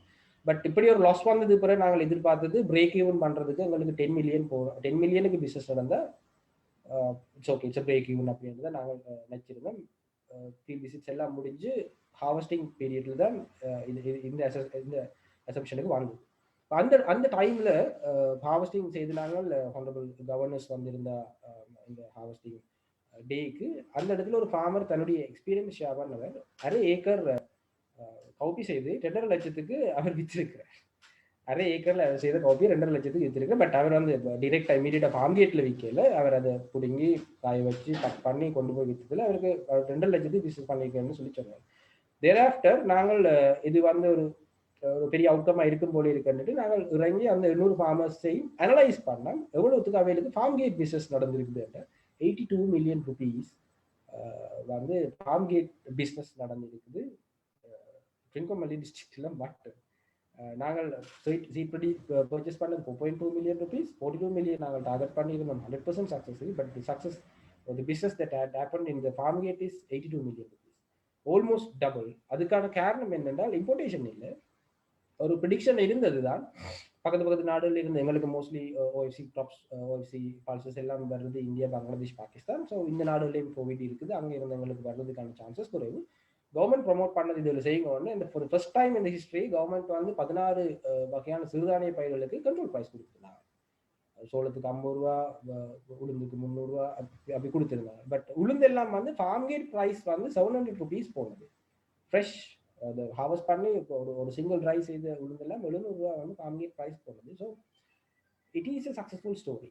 ஸோ இந்த கொஸ்டினுக்கு ஆன்சர் வந்து இதுதான். So there are challenges. அப்போ கோவிட் மாதிரியான இதுகள் வரைக்குள்ள நாங்கள் எங்களை தயார்படுத்தி கொள்ளுவோமா இருந்தால், கவர்மெண்ட் மட்டும்தான் இது செய்ய வேண்டும் என்றது வந்து இல்லை. நாங்கள் கொஞ்சம் ரெடியா இருக்க வேணும். அதாவது டிபார்ட்மெண்ட்ஸ் கொஞ்சம் ரெடியா இருக்க வேணும், இண்டிவிஜுவல்ஸ் கொஞ்சம் ரெடியா இருக்க வேணும். இது நாங்கள் எதிர்பார்க்காத ஒரு விஷயம், இப்படி ஒரு பேண்டமிக். பட் வந்த பேண்டமிக்குள்ள எங்களுக்கு இருக்கிற ஆப்பர்ச்சுனிட்டியை யூட்டிலைஸ் பண்ணுவோமா இருந்தால் then we can succeed. Even though இவ்வளவு நாங்கள் ப்ரொடியூஸ் பண்ணியும் கூட இப்போ எங்களுக்கு டிமாண்டை மீட் பண்ண முடியல. ஸ்ரீலங்காண்ட லோக்கல் டிமாண்ட் ஓஎஃப்சியை வந்து எங்களால் மீட் பண்ண முடியல. இந்த முறை மகா சீசன் நீங்க பார்த்துருந்தீங்கன்னா தெரிஞ்சிருக்கும். ஐ திங்க் 1984 or 85க்கு பிறகு ஸ்ரீலங்காவில் வந்து அதிக அளவில் சேனைப்பயிர் செய்யறதுக்காக நிலங்கள் கையகப்படுத்தப்பட்டிருந்து இந்த வருஷம். இதுக்கான காரணம் இந்த பேண்டமிக் வந்தது பிறகு விவசாயிகளும் சரி மக்களும் சரி தெரிஞ்சு கொண்டிருக்காங்க, அன்யூட்டிலைஸ்டா அண்டர் யூட்டிலைஸ்டா இருக்கிற லேண்ட்ஸை திரும்ப செய்ய வேண்டிய ஒரு நிலைக்கு தள்ளப்பட்டிருக்காங்க. அப்படி போய்க்குள்ள மற்ற பக்கத்துல பார்த்தோம்னா என்வாயன்மெண்ட்டுக்கு நிறைய பிரச்சனைகள் இருக்குது, நிறைய பாதிப்புகள் இருக்குது. அப்படி லேண்ட்ஸ் வந்து அக்யூமுலேட் பண்ணிக்கல. பட் எஸ், இதை வந்து நாங்கள் கவுண்டர் பண்ணலாம். கவுண்டர் பண்றதுக்கான ஸ்ட்ராட்டஜிஸ் அண்ட் பாலிசிஸ் வந்து கவர்மெண்ட் மட்டும்தான் மேக் பண்ணணும் இல்லை, கவர்மெண்ட்டும் மேக் பண்ணது. கவர்மெண்ட் மேக் பண்றதை வந்து இம்ப்ளிமெண்ட் பண்ணால் மட்டும்தான் நாங்கள் அதை சக்சீட் பண்ணிக்கொள்ள முடியும். மிகவும் நன்றி வரதாஸ். டாக்டர் பிரபு, உங்கள்ட்ட ஏதாவது கருத்து? இல்ல, விமலதாஸ் ஓரளவுக்கு எல்லா விஷயமும் உள்ளடக்கி இருக்கிறேன். ஓகே, நான் அடுத்த கொஸ்டினுக்கு போறேன். டாக்டர் பிரபுவிடம் முதலாவது இந்த கொஸ்டினை தொடர்றேன். அதாவது வந்து டினேத்ரா கேட்டிருந்த சுற்றுச்சூழல் நட்புறவையும் விவசாயத்தின் வெற்றியை ஊக்குவிக்கவும் உறுதிப்படுத்தவும் இலங்கையின் சட்டங்கள், கொள்கைகள் மற்றும் நிர்வாக கட்டமைப்பில் ஏதாவது மாற்றங்கள் எங்களுக்கு தேவையாண்டு, அதுக்கான பதில் என்னவா இருக்கும்?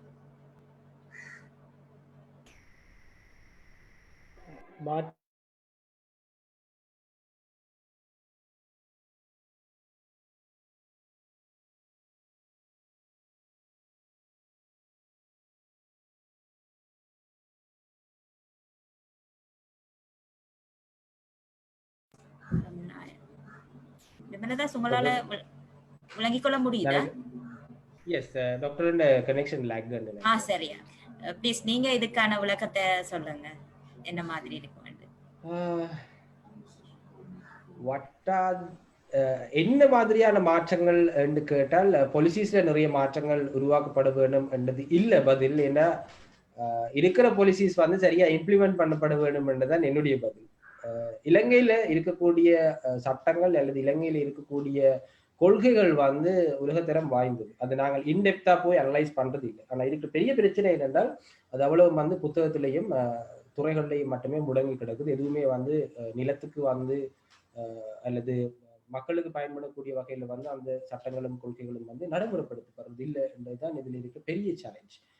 லோஸ் இருக்குது, பாலிசிஸ் இருக்குது, சரியான கவர்னன்ஸ் ஸ்ட்ரக்சர் இருக்குது.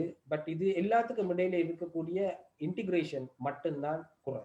அந்த இன்டிகிரேஷனை சரியா நாங்கள் கொண்டு வருவோமா இருந்தால், அல்லது அதை கொண்டு வர்றதுக்கான ஒரு சரியான பாடி ஃபார்ம் பண்ணப்படுமா இருந்தால், எக்கோ ஃப்ரெண்ட்லி ஃபார்மிங் வந்து இலங்கையில் ஒரு பெரிய பிரச்சனை இல்லை. பட் பொலிட்டிக்கல் டிசிஷன்ஸ், அதை விட டிமாண்ட் அண்ட் சப்ளையில் இருக்கக்கூடிய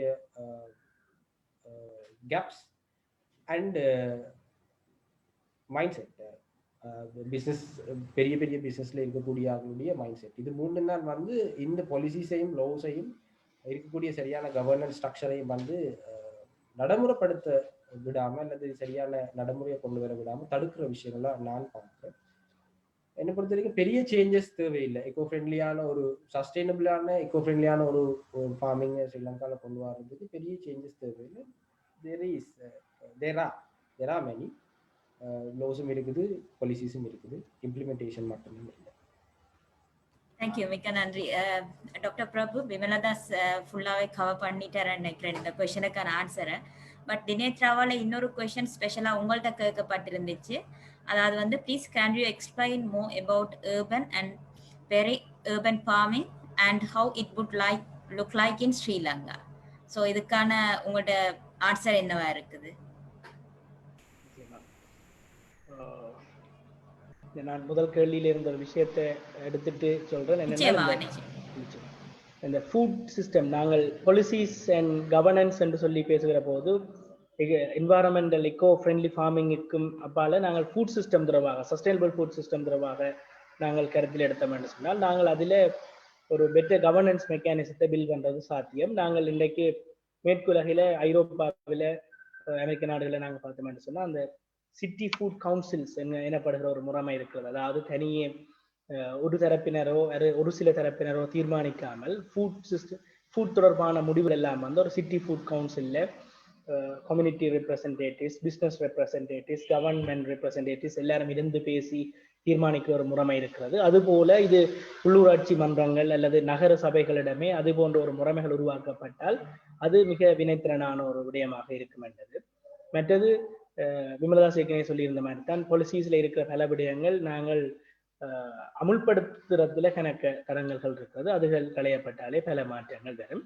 நான் இப்ப பெரிய urban ஃபார்மிங் சிஸ்டம் தொடர்பாக பேசுவோமாக இருந்தால், இலங்கையை பொறுத்தவரையில ஹோம் கார்டனிங் வந்து நகரங்கள்லையும் ஒரு வெற்றிகரமாக முன்னெடுக்கப்படுகிற விடயம் தான். கேண்டியன் ஹோம் கார்டனிங்கா இருக்கலாம் அல்லது வடக்கில் இருக்கிற ஹோம் கார்டனிங்காக இருக்கலாம். யாழ்ப்பாணத்தை பொறுத்தவரையில இது ஓரளவுக்கு வெற்றிகரமாக முன்னெடுக்கப்படுகிறது என்றுதான் நாங்கள் சொல்ல வேண்டும். நகரமயமாக்குதல் விரைவாக நடைபெறுகிற போது கூட இது பெரிய urban ஏரியாஸ்ல வந்து வெற்றிகரமாக செய்யப்படுகிறது. இன்றைக்கு கூட நீங்கள் நகரத்துல, யாழ்ப்பாண நகரத்துல இருந்து கொஞ்சம் தள்ளி வந்து பார்த்தால் பெரும்பாலான வீடுகளில் ஆடு வளர்ப்பை மேற்கொள்கிறவர்கள், கோழி வளர்ப்பை செய்கிறவர்கள், அவர்களுடைய வீட்டுக்கு தேவையான தேங்காய் அல்லது பழங்கள், குறிப்பாக வாழை பழங்கள், மற்றது மா, பலா போன்றவை எல்லாம் அவர்களுடைய வீடுகளில் இருந்தே கிடைக்கிற ஒரு நிலைமை இருக்கிறது. அதை விட அதுக்கு மேலதிகமான வருமானத்தை ஈட்டி தருவதாகவும் அது இருக்கிறது.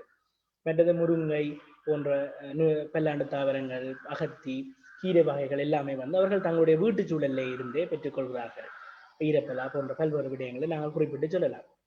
ஆனாலும் அதிலிருந்து அடுத்த கட்டத்துக்கு நாங்கள் போவதென்று சொன்னால், நாங்கள் குறிப்பாக மிக அடர்த்தியாக நிலங்களை அற்ற நகரமாக வருகின்ற இடங்கள்ல நாங்கள் புதிய முறைகளுக்குள்ள நாங்கள் செல்ல வேண்டியிருக்கிறது. குறிப்பாக அலாட்மெண்ட் ஃபார்மிங் போன்ற விடயங்கள், அதாவது நகரத்திலே ஒரு பெரிய குடியிருப்பு தொகுதியிலே வசிப்பவர்கள் தமக்கான ஒரு இடத்தை எடுத்து அந்த இடத்திலே ஒரு ஒரு முறைமையினை உருவாக்கி அதிலே பயிர் செய்வதற்கான வாய்ப்புகளை நாங்கள் உருவாக்க வேண்டும். ஆனால் அந்த விடயங்கள் கொஞ்சம் போதுமான அளவுக்கு இந்த நகர நிர்வாகங்கள் கருத்திலோ அல்லது விவசாய திணைக்கள கருத்திலோ எடுக்கப்பட வேண்டும் என்பது என்னுடைய கருத்தாக இருக்கிறது.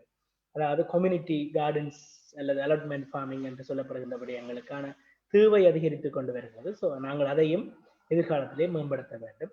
ஆனால் இன்றைக்கு இருக்கிற சிஸ்டம் கூடுதலாக ஹோம் கார்டன் பேஸ்ட் ஆனதாக அல்லது ஒரு ஸ்மால் ஸ்கேல், சிறிய நிலத்திலே பல்வேறுபட்ட விடயங்களை ஒன்றிணைத்து, இன்டகிரேட்டடாக ஒன்றிணைத்து அதிலிருந்து ஒரு நல்ல வருமானத்தை பெற்றுக் கொள்ளக்கூடியதாக அமைக்கப்பட்டிருக்கிறது என்பது என்னுடைய பார்வையாக இருக்கிறது. நன்றி. உண்மையில் நன்றி. ஒரு குறுகிய நேரத்தில் இருவரும் வளம் நிறைந்த கருத்துக்களை இளைஞர்களுக்கு பகிர்ந்து கொண்டுள்ளீர்கள். உண்மையில் நாங்கள் ஒரு நீடித்து நிலைத்திருக்கும் அபிவிருத்தியை உணவு தொடர்பில் நோக்குவோமாயின் கட்டாயம் எங்களுக்கு ஒரு மீளுருவாக்கம் இதற்கான வழிவகைகளையும் இந்த உணவுகளில் காணப்படுகின்ற பின்னடைவை எதிர்த்து நாங்கள் முன்னேறுவதற்கான ஒரு புரிந்து கொள்தலுக்கான அவசியம் எங்களுக்கு நிச்சயமாக காணப்பட வேண்டும். அந்த வகையில் உண்மையில் இது ஆக்கப்பூர்வமானதும் ஒரு வளம் நிறைந்த பிரசன்டேஷனை இருவரும் தந்திருந்தீர்கள். அந்த வகையில் நான் லைக் அண்ட் ரஸ்டின் ஊடாகவும் இருவருக்கும் இந்த பிரசன்டேஷன் வாயிலாக வந்து இந்த அமர்வில் உங்களுக்கு நன்றியை தெரிவித்துக் கொள்கிறேன். மிக்க நன்றி இணைந்ததற்கு.